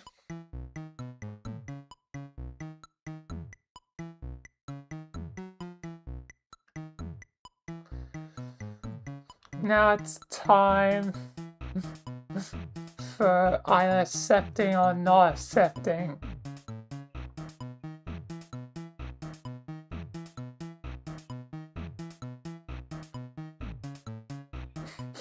Yep, definitely a full yap.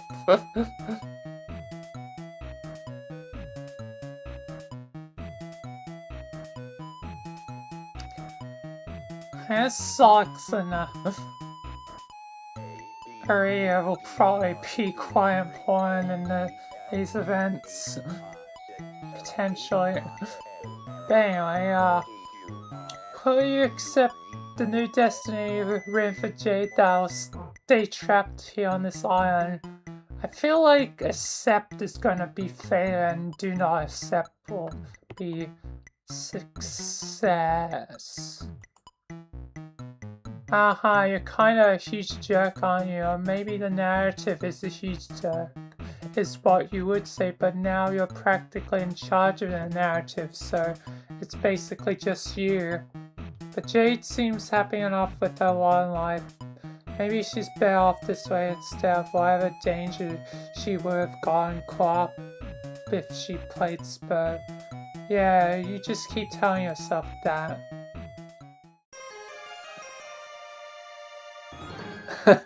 Bad N. A poor heroic N. Yeah, I don't think that's the good ending. I'm not accepting it.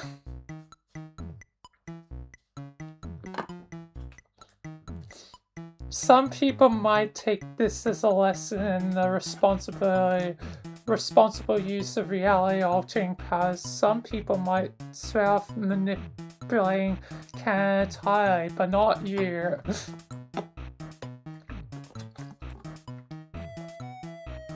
What's the point of having sick-ass powers at all if you never use them?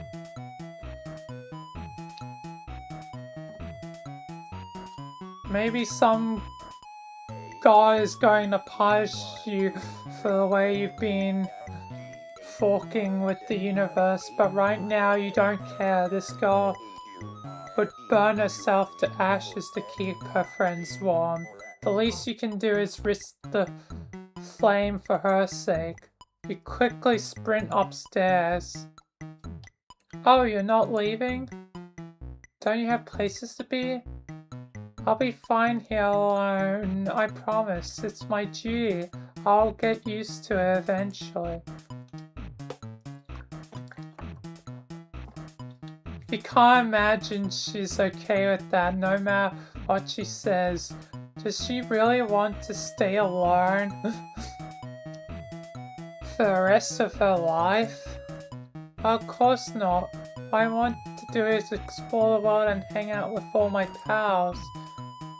But it's not about what I want.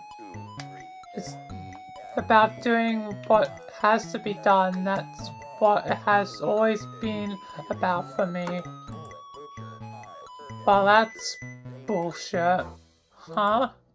Maybe Jade's fate dictates she never play the game she wanted to play. Maybe heroes don't get a happy ending, but that doesn't mean heroes can't be happy. There comes a time in every young woman's life, you tell Jade, where she can't leave home because her parents an overprotective god. Okay, that's obviously not true, but there comes a time in many young women's life where the circumstances beyond their control leave them without an escape. Perhaps it is easier to believe the escape will never come, but you can't let Jade do that.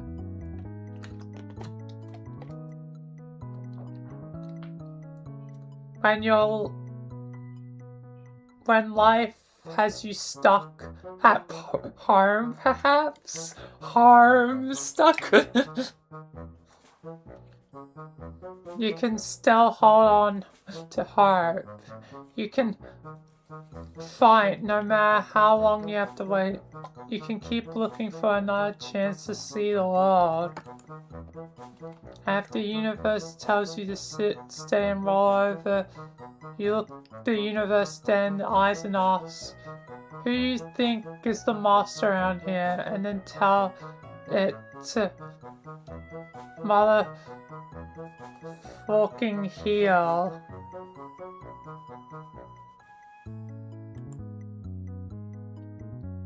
Yeah, you're right. Even now I'm still being childish. It was easy to tell myself to be miserable for a noble cause instead of holding on to hope and maybe getting hurt again. But I have to have hope. That's who I am. I'm a hoper, not a moper. I'll keep trying to convince Beck it'll be safe for me to leave the island. Things have changed and maybe he doesn't realize it yet. He's kind of a silly, dumb dog at times, but he loves me and I love him and we can work it out. Maybe I'll take a while, but I'll definitely figure things out. And while I wait, you can come and visit me sometimes, won't you? Of course you will.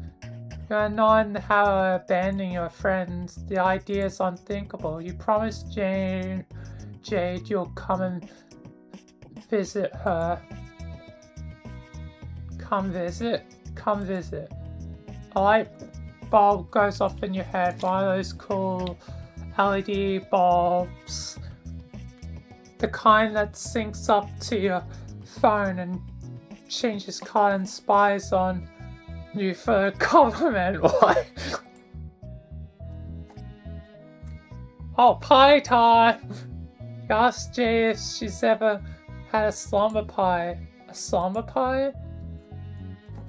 No, I've never had one. It sounds exciting, but Is it really a pie if there's just 2 people and a dog?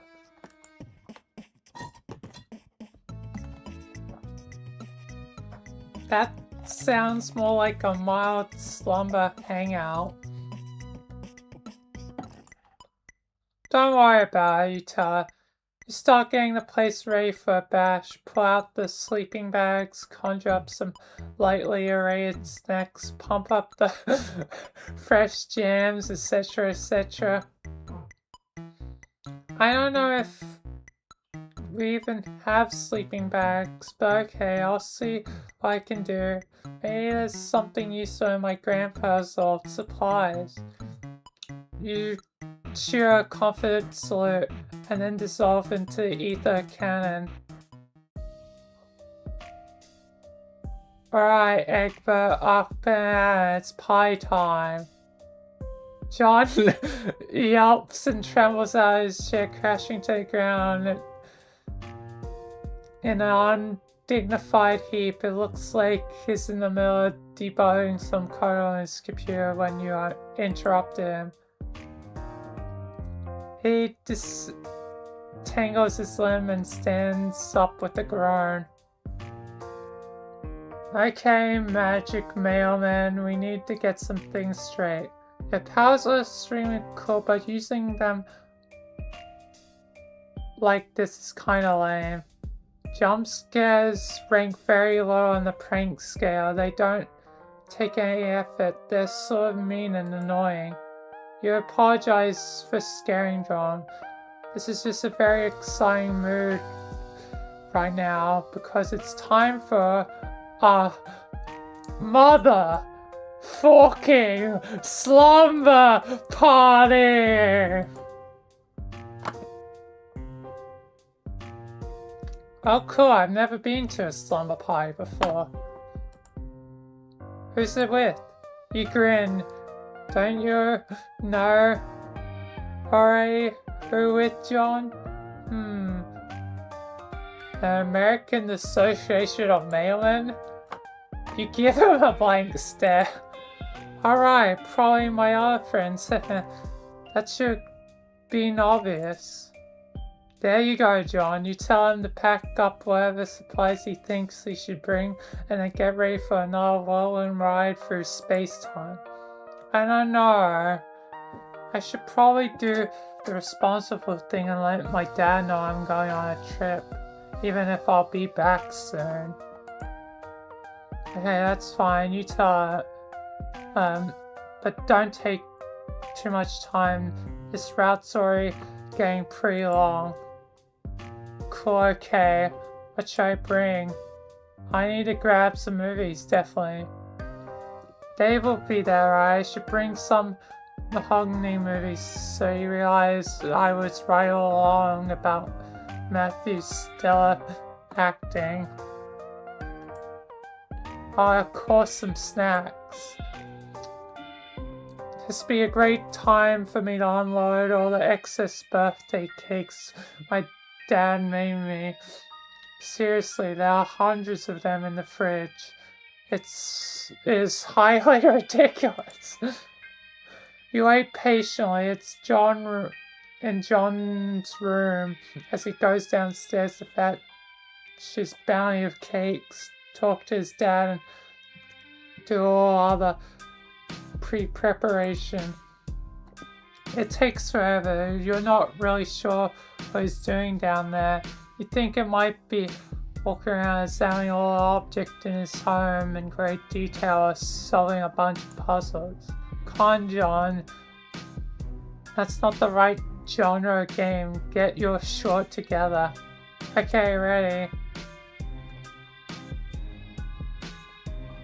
Alright, step 2 is to get Rose. You take John's hand, zap the two of them into Rose's mansion. John spends a while googling at the giant statue of the Zap brand alone.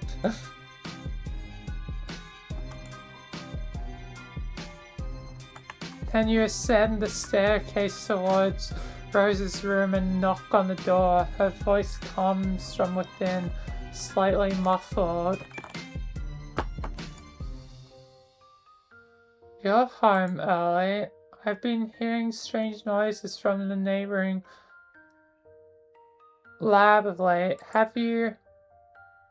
Rose opens the door and freezes. John? Her eyes widen. She slowly steps backwards, which John takes an invitation to stride into her room. Her cheeks darken and she scans the room, eyes flicking from mess to mess. Surprise, Rose! Here to steal you away like the owl who kidnaps Harry Potter. That's not. She sighs and turns to you. Can I explain the sun intrusion? It's normally considered polite to call ahead, especially when one is possessed of reality-bending powers. Oh, don't be melodramatic. There's probably nothing too embarrassing in this room. John furrows his brow as he glances around the room, eyes sweeping over the walls. He eventually settles on some pictures that have been hung up. I mean, look at these great drawings. Did you do those? This is so cool. I didn't know you drew stuff. Rose gives him a smile, a girl whose soul has just been shriveled into a blackened husk. Again, an explanation would be nice. Explain that you come to collect Jade's friends for a slumber pie. I see. The commercial and critical failure of Spur must have impacted her more strongly than I anticipated. She was really looking forward to playing that game with us. Yeah, that's putting it lightly, probably. I would hate to disappoint her further. Consider this my RSVP. Rose gives you a curt nod and turns to frown at John, who is poking around under her bed. Something tugs at the corner of her mouth. John? My mother's busy and will not be expected to return for a while. Why don't you and our strange friend go analyze her room instead? I need time to pack. Okay, Rose, whatever you say. Rose shoves you out of the room with more strength than you expected from a 13-year-old girl and shuts the door hard. And I hope Rose realizes that I was being serious when I said her drawings were good. We tease each other a lot, but she's really cool. John's speaking loudly enough that Rose could almost certainly hear him from the other side of the door. You think he knows that, but you don't say anything except to casually suggest that you and John go way downstairs and admire all these ridiculous wizard art. He agrees. God, this house is so weird. Who needs a giant statue of a wizard? Where did they even get this? Speaking of weird, I didn't really want to bring this up in case it's just some funny story I'm not in on, but with all this writing on her. But John trails off as Rose descends the staircase with a neatly packed bag. Shall we? We shall, you say. With a hand on each of their shoulders, you close your eyes and concentrate on the Strider apartment. You're aiming for a hallway outside the front door, but this power is still taking some getting used to. So instead you pop into existence right on top of Dave's bed.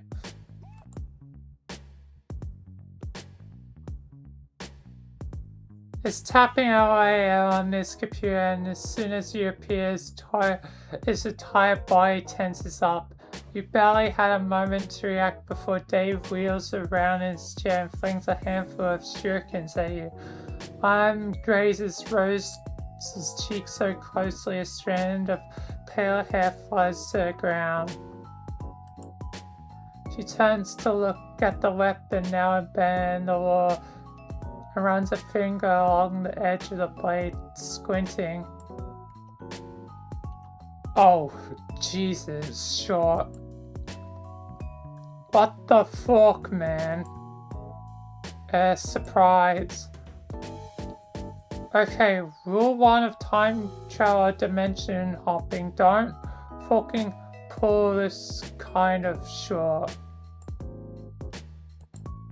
I mean, seriously.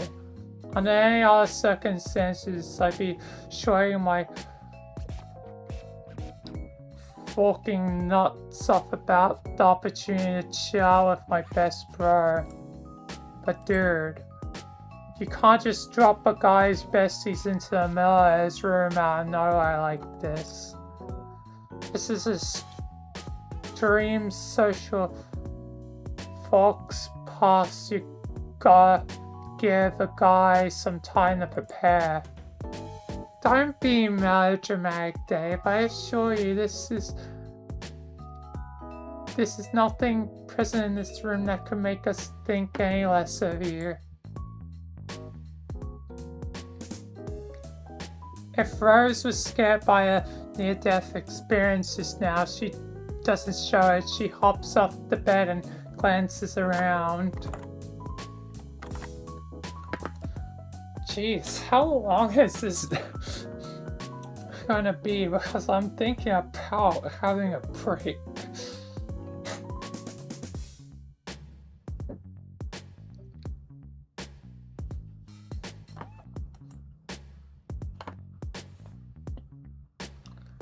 If you left any pornography out, it would only serve to confirm the hypothesis I have already made. Death.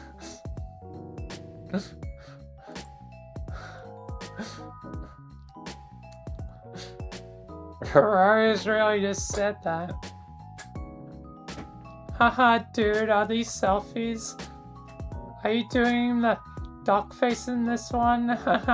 Oh man.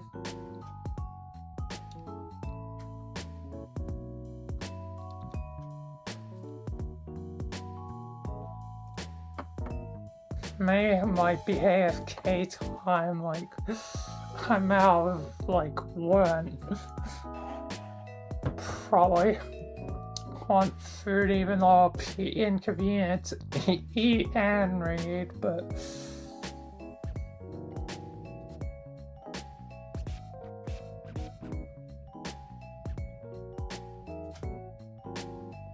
This is taking a while.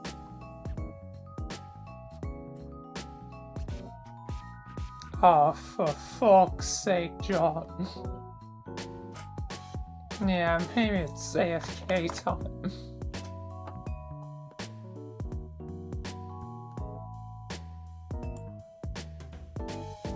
So I'll be right back. Just because this is going on for a while. So I'll be right back.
Alright, I am back with chips. I guess gonna be reading and eating, because unlike the Homestuck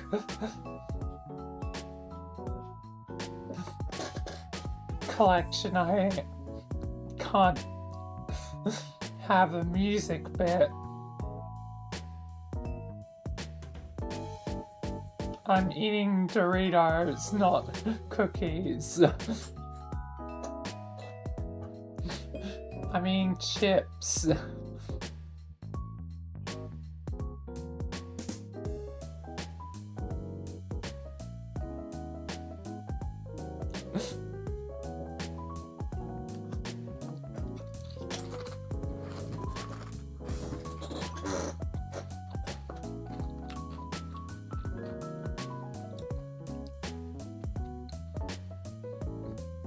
No cookies shall be slain this day.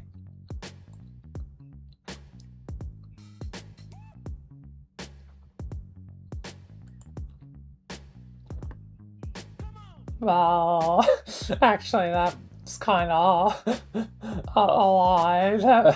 I ate some cookies earlier.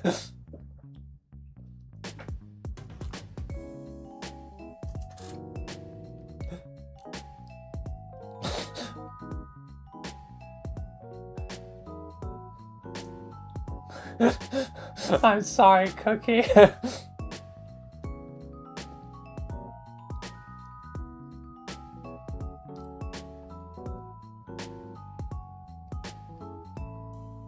You get a VIP all-access backstage pass, and the first thing you do is insult my star.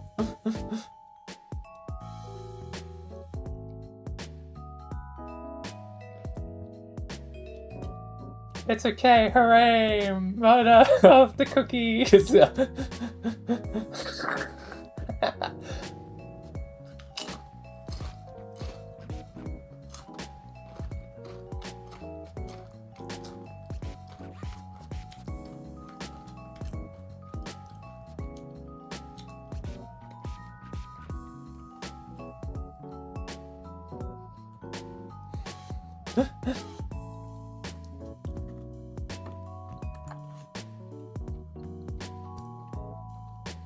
Like some rowdy tour at the Nickelback concert, rummaging through their closets instead of doing the musical world a favor and assassinating them.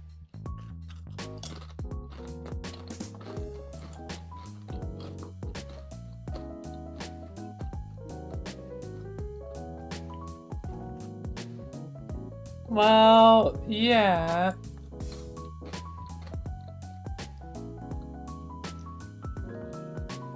You would do the same, dude.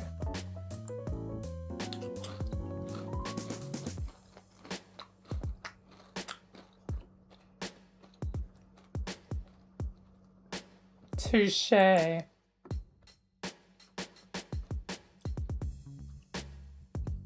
But anyway, aside from getting your grubby hands all over a pristine collection of cool swords,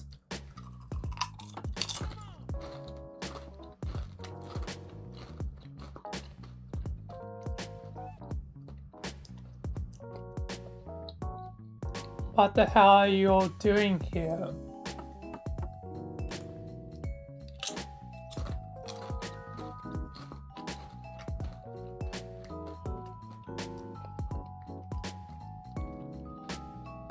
We're having a slumber party, are you in? Oh, I don't know. Bro's basically always keeping tabs on me. Guy wants me to be safe, you know. Or wants me to be in only the right kind of danger to teach me lessons about irony and being a dope-ass forking ninja master.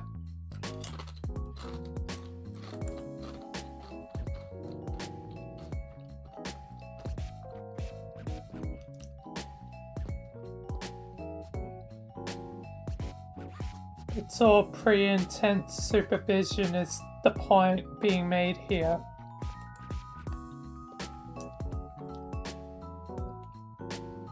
I was already getting some rank vibes from him after that little jaunt over to Oregon.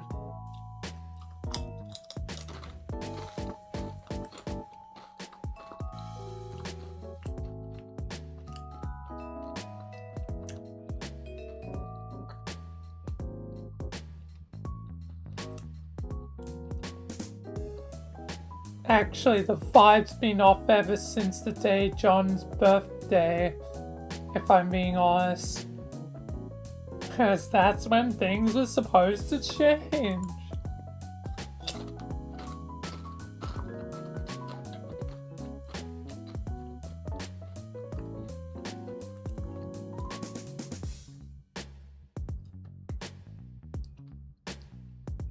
So I don't know how you feel about me galvaning off some magic snooze adventure with Slappy, the time traveling mailman.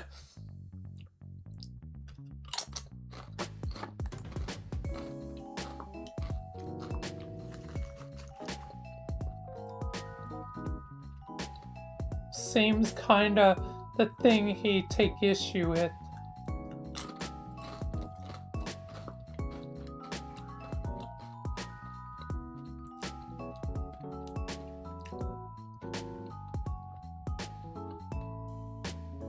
Oh, come on, he can't be that bad. What kind of guy wouldn't let his brother go hang out with his friends?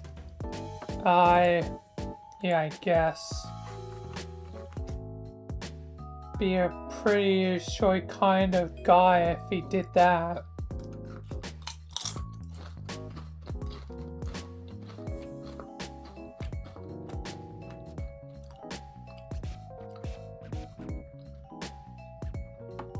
Wouldn't he?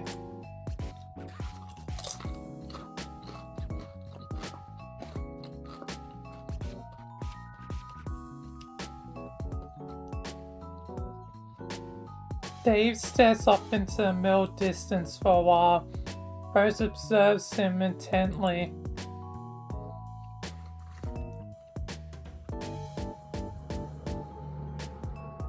Look, Dave, I didn't think it would feel right if we had a big pie and you weren't there. Jade would really miss you.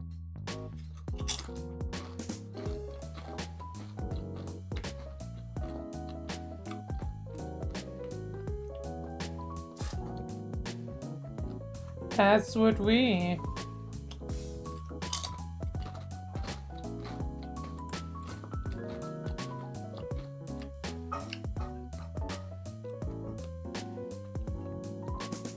Yeah.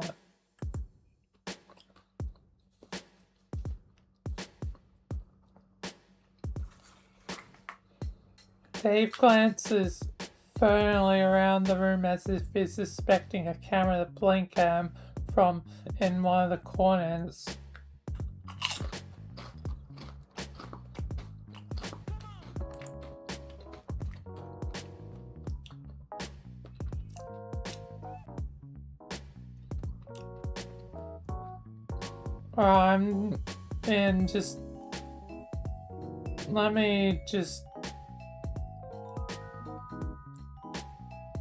Let me grab some sups. That supplies to short.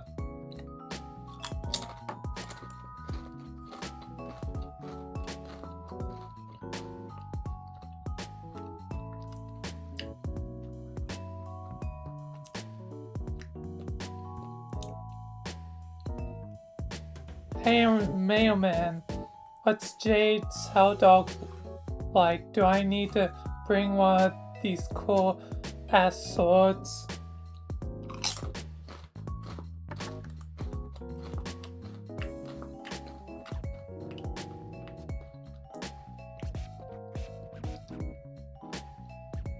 Cool. These swords are like $5 Chinatown swords, aren't they? What? No? Okay, listen.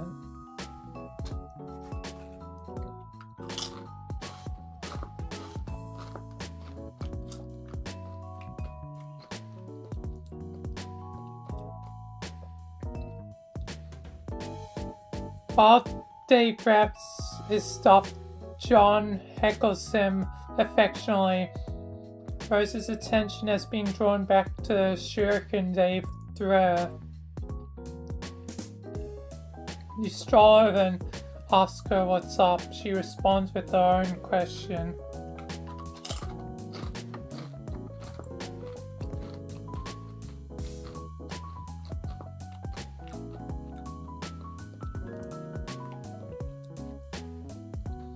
Have you been introduced to Dave's brother?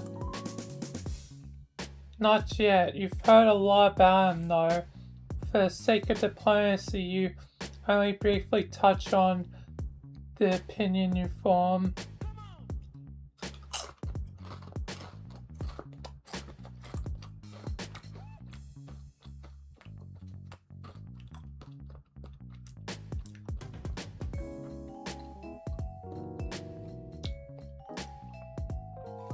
He seems like a fascinating man, the kind of individual whose brain I would love to pick apart, to find out what twisted mechanisms fire off in its chambers.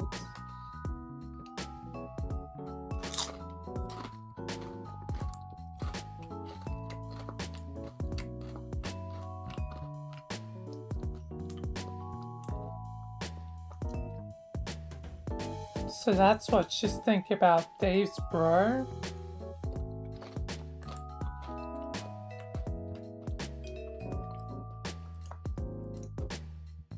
Rose chews on her bottom lip. Not exactly, but an adjacent topic.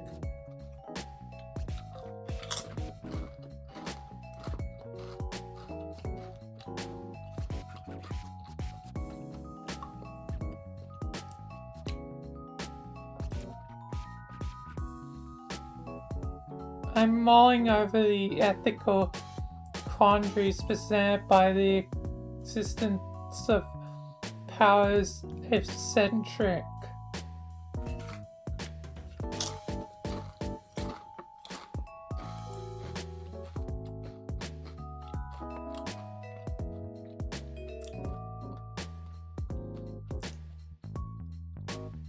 What?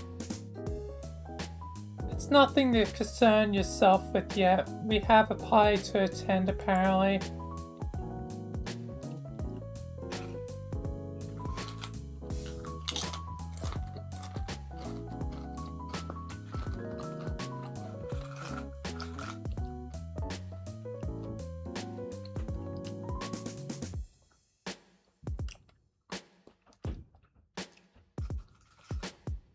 Right. Dave is done packing up.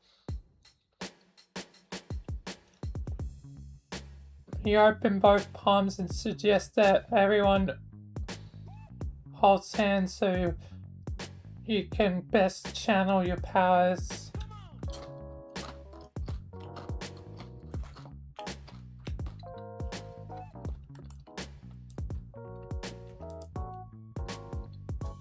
Really?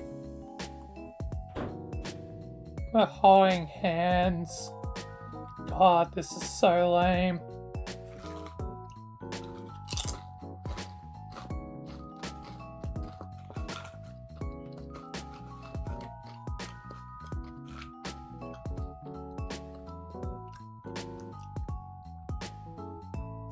But he does it.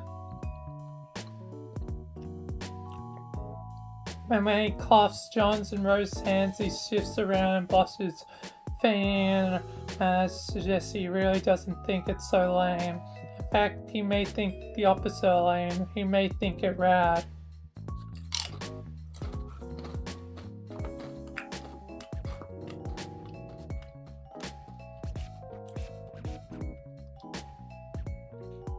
And he'd be right. Friendship is the raddest thing of them all.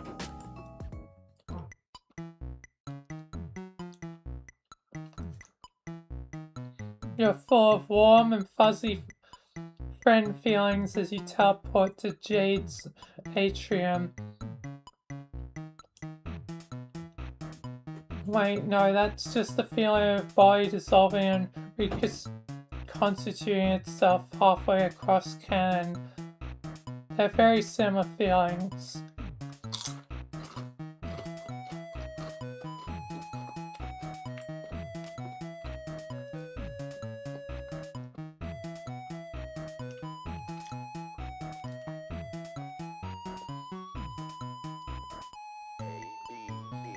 You head to the base of the staircase where you call out to Jade. Her guests have arrived, you tell her.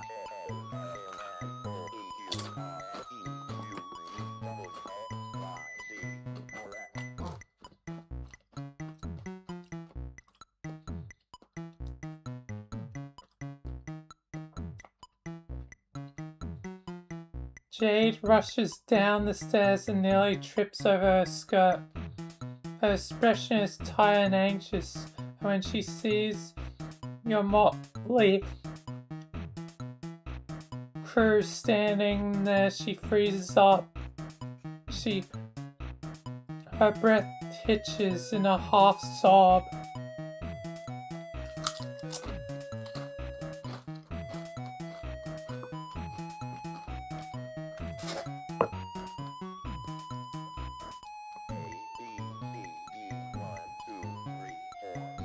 And hello, Brandon. Welcome.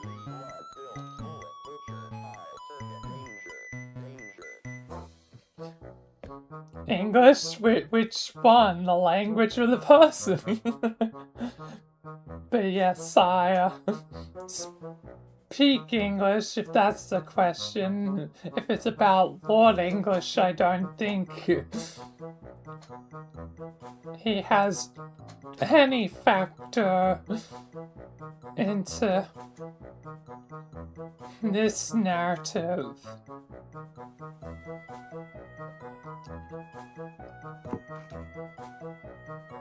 But welcome. You really did bring them.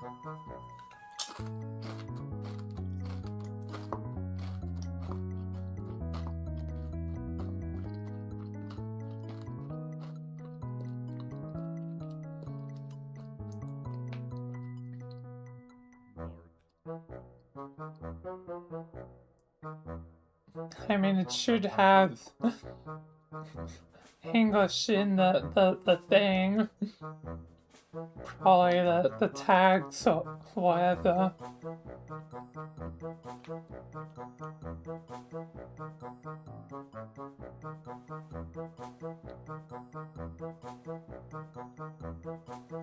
I haven't gone to the SCP part of the stream yet.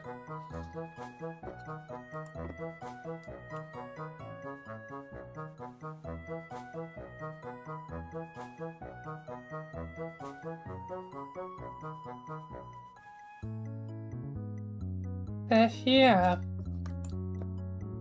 You're all here.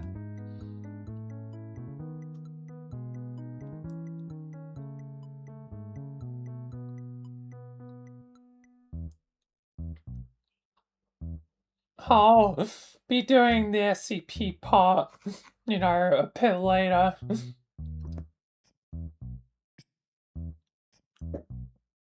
This volume of Pesterquest, though, has been quite a bit longer than usual.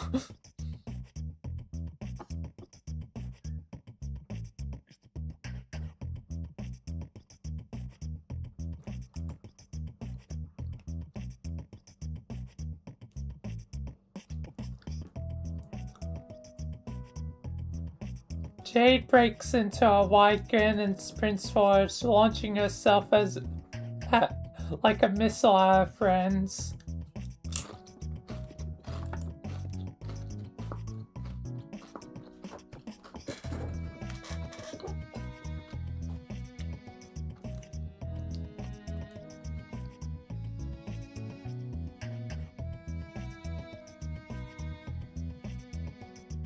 Dr. Wilcox on her site redacted interesting.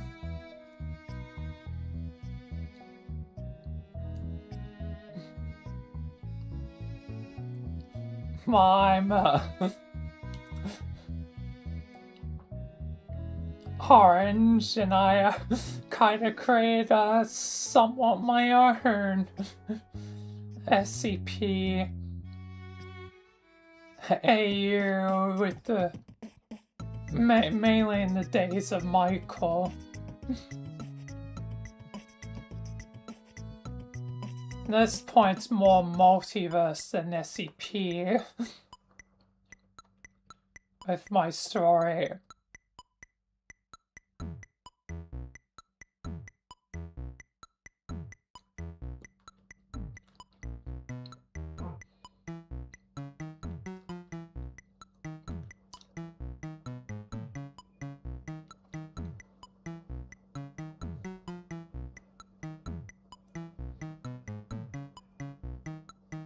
It's probably a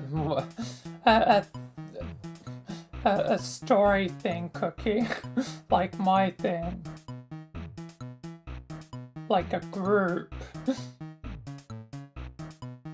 Like how in VR chat there's the group SCP Foundation of VR chat.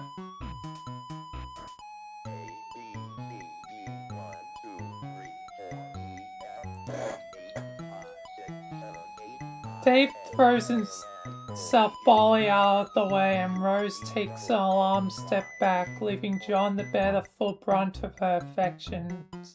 She crashes into her and the two of them go springing around and around as Jade laughs breathingly.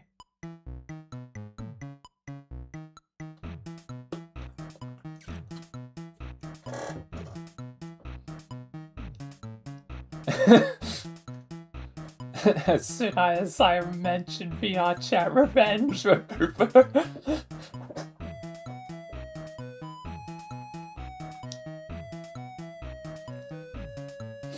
Revenge for boop boop against boop boop.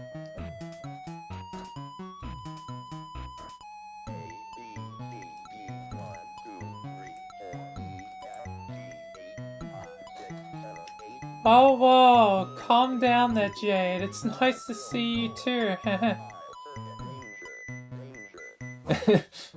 Revenge, revenge, sweet revenge.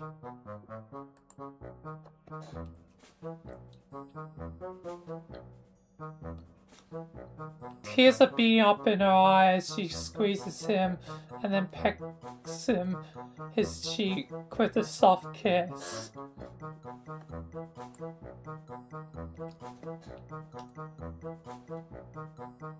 Oh, John, I'm so happy to see you in person.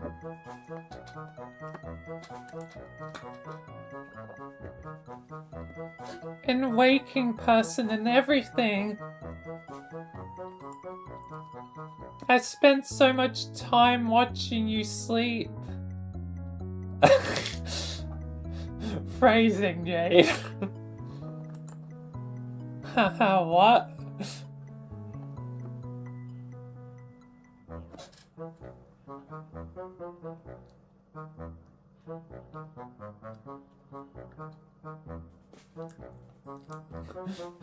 Yep, definitely phrasing.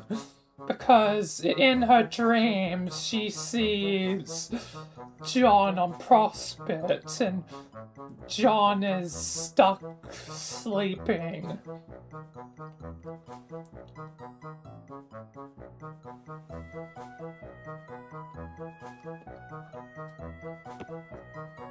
But now, Prospect, I guess, doesn't matter anymore because the game never began.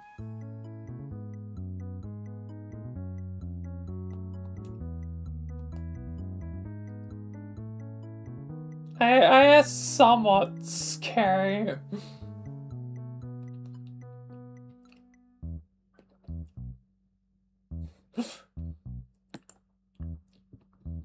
Jade swings around to look at our other two pals.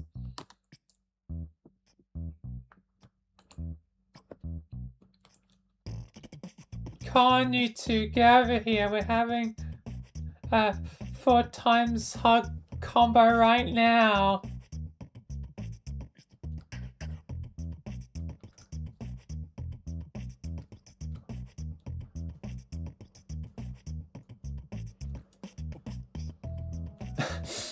I mean... You can trust her to a degree, but also, like, she ends up in unexpected places, like watching you sleep. Or when she grows up, sleeping with you. As Jan in the future, in the epilogues, when she's actually grown up, she becomes quite sexual.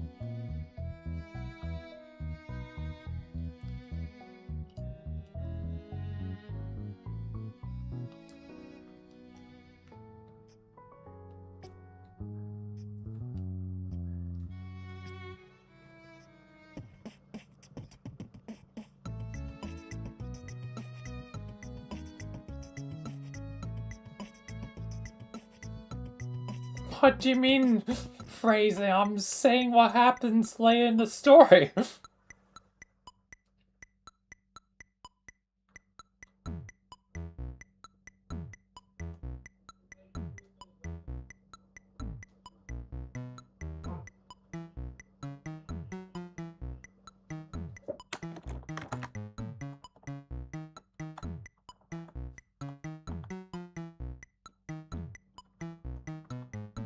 Yes, she becomes sexual later in the epilogues.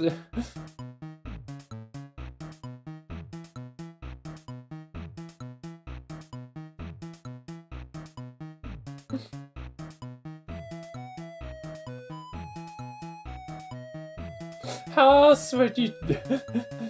I describe it? Like, she becomes horny? She becomes freaky? She becomes...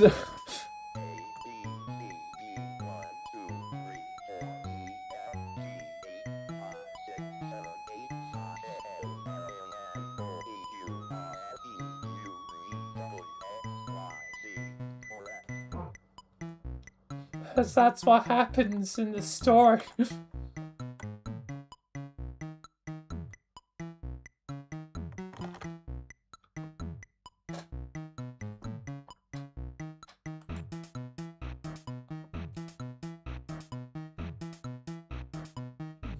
I'll let you think for a sec. I continue to read.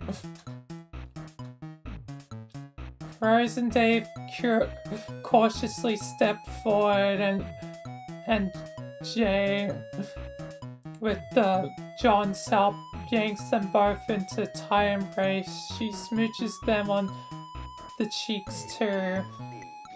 Rose's face lights up with a blush, and Dave nearly goes catatonic. When Jade pulls back, she's clutching John's hand and tugging so hard she might pull a damn thing off.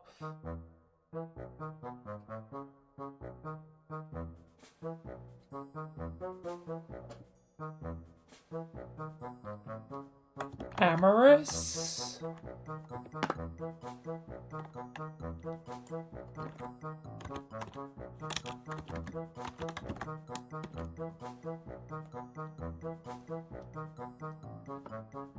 Yeah, I guess that would work.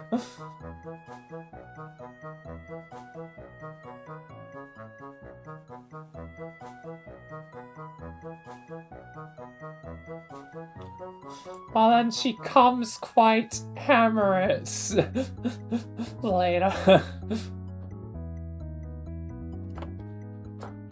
I literally had to search that up to know the meaning of that.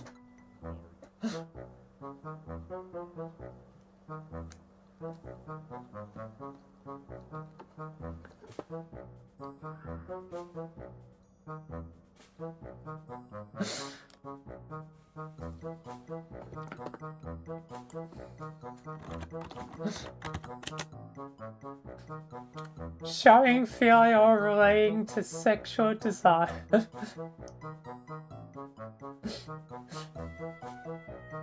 She rejected his amorous advances. That's why it appears with the definition.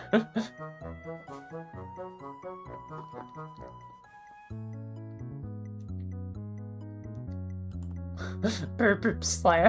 Boop Boop's gonna come the Doom Slayer.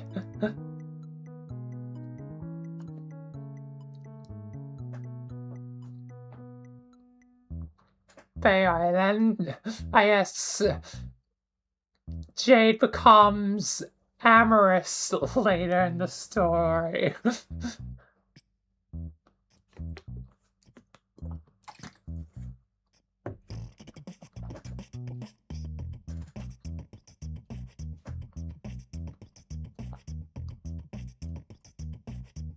Come on, everyone, let's go upstairs. I found a bunch of military-grade sleeping bags and Grandpa's old adventuring gear and set them up in my room.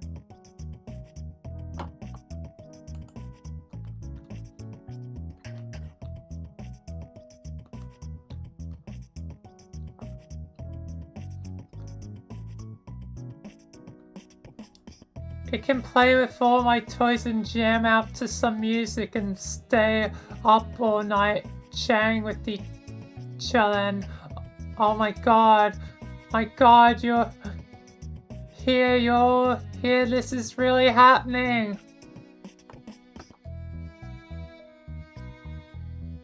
Yep, I guess it's better. Jade's next laugh verges on hysterical and she's got tears streaking down her cheek. Dave's looks a little perturbed. Wow, holy sure.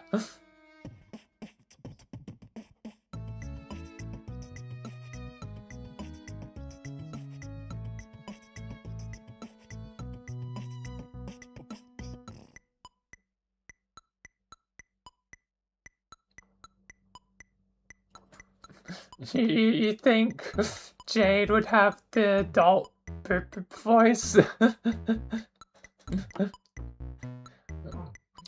Probably when she grows up a bit.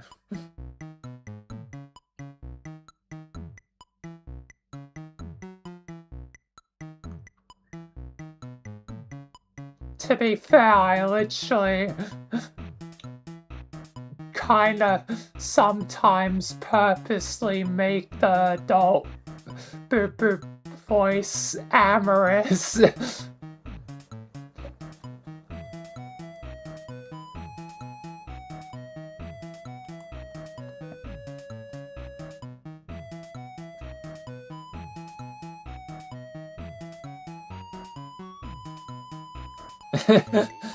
Yep, right now she has the kid boop boop voice.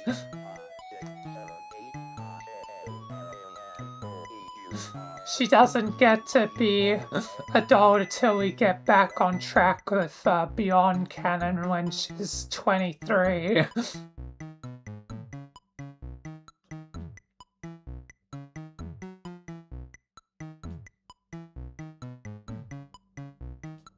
Right now, she's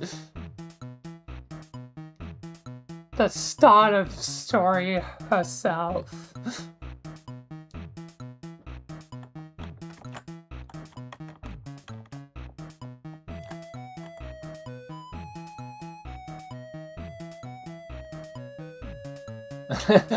Cookie was too stunned to speak.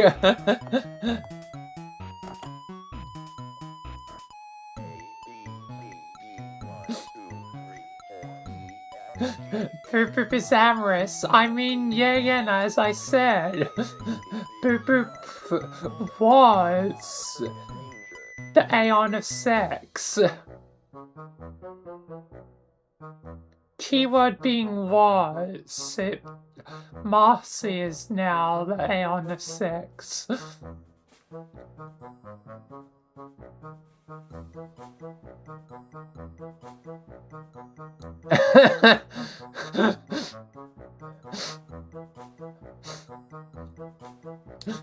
Boop is feeling amorous after us.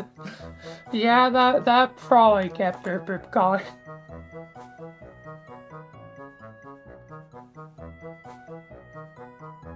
It's cool, Jay. No need to get so like this.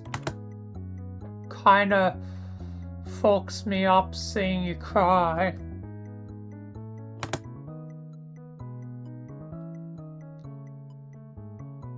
Not that I'm trying to make this all about me. I mean, Dave, you're doing a horrible job of comforting her. Jade, come here, I shall hold you in my arms.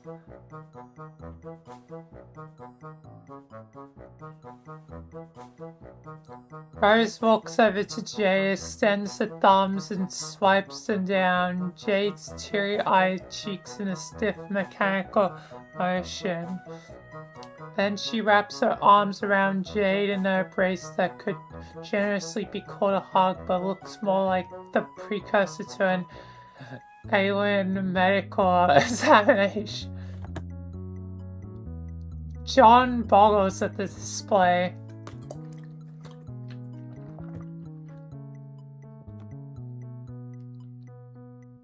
None of you whack jobs know how to do this, oh my god. Come here, Jade. Thank you, John. Now come on, Ariane, let's go. And so the pie begins. Tales told, movies watched, and fun had a play. So many shenanigans happened, so many. Perhaps someday you will count them all in detail. But before you know it, the energy in the room has fled alongside the sunlight. The moon and the stars cast their pale gaze upon four supine friends, Bob and sleeping bags caught midway between slumber and wakefulness. Davis rambling about insane bullshit that nobody's paying attention to. And Rose is attempting quite terribly to lecture John and Jade on modern reinterpretation of Lovecraft's works.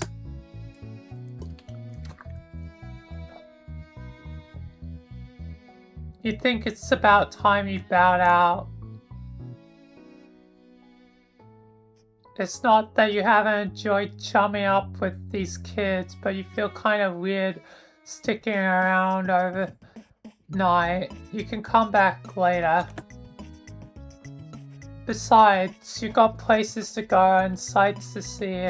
There's a tired golden moon out there full of potential friends that you knew nothing about before today. The universe beckons and you are powerless to refuse.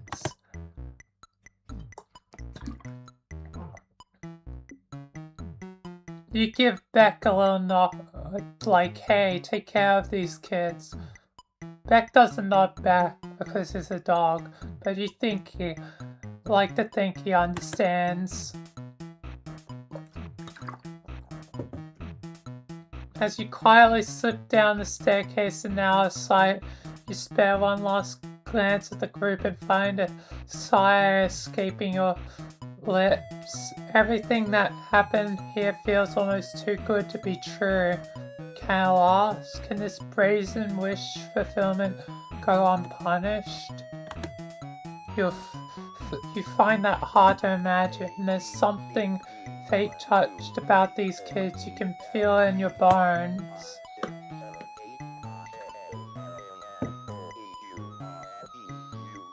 As short as the wind whispers through the trees, or the stars dance through space, As surely as the turning clocks will call the sunlight back again, these kids will never be free of the bullshit that hounds them. But right here, right now, they are at peace. They've shared this one perfect moment together, and perhaps in the future there'll come more betwixt the chaos. And maybe that's enough.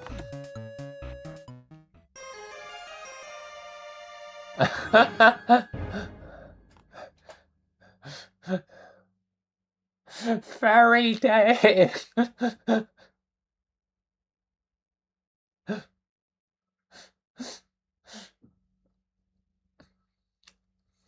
And Jay's rendition of herself as a fairy.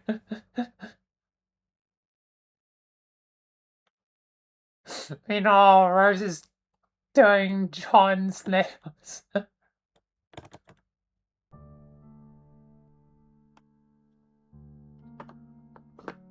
Holy goddamn moly.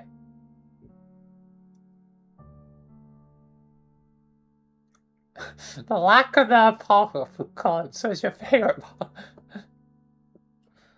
That was a long ass volume.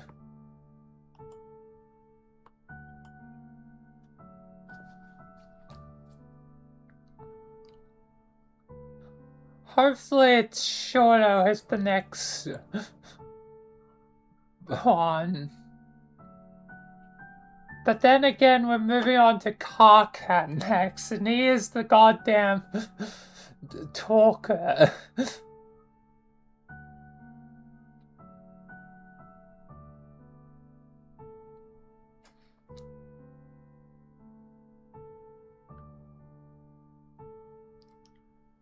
Yeah, that was extremely long.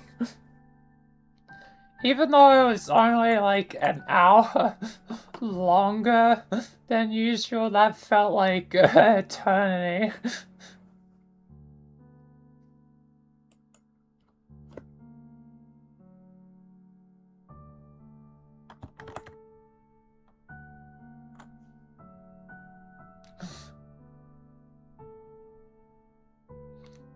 That felt like a turn.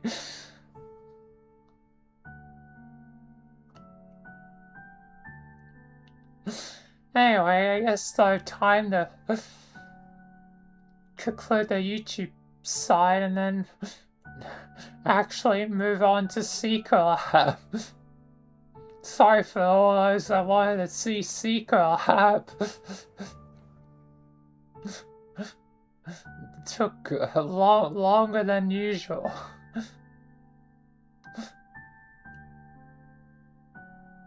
Anyway, yeah. Goodbye, YouTube side. I'll be it until next time. And yeah. So thanks to members in peace, YouTube side.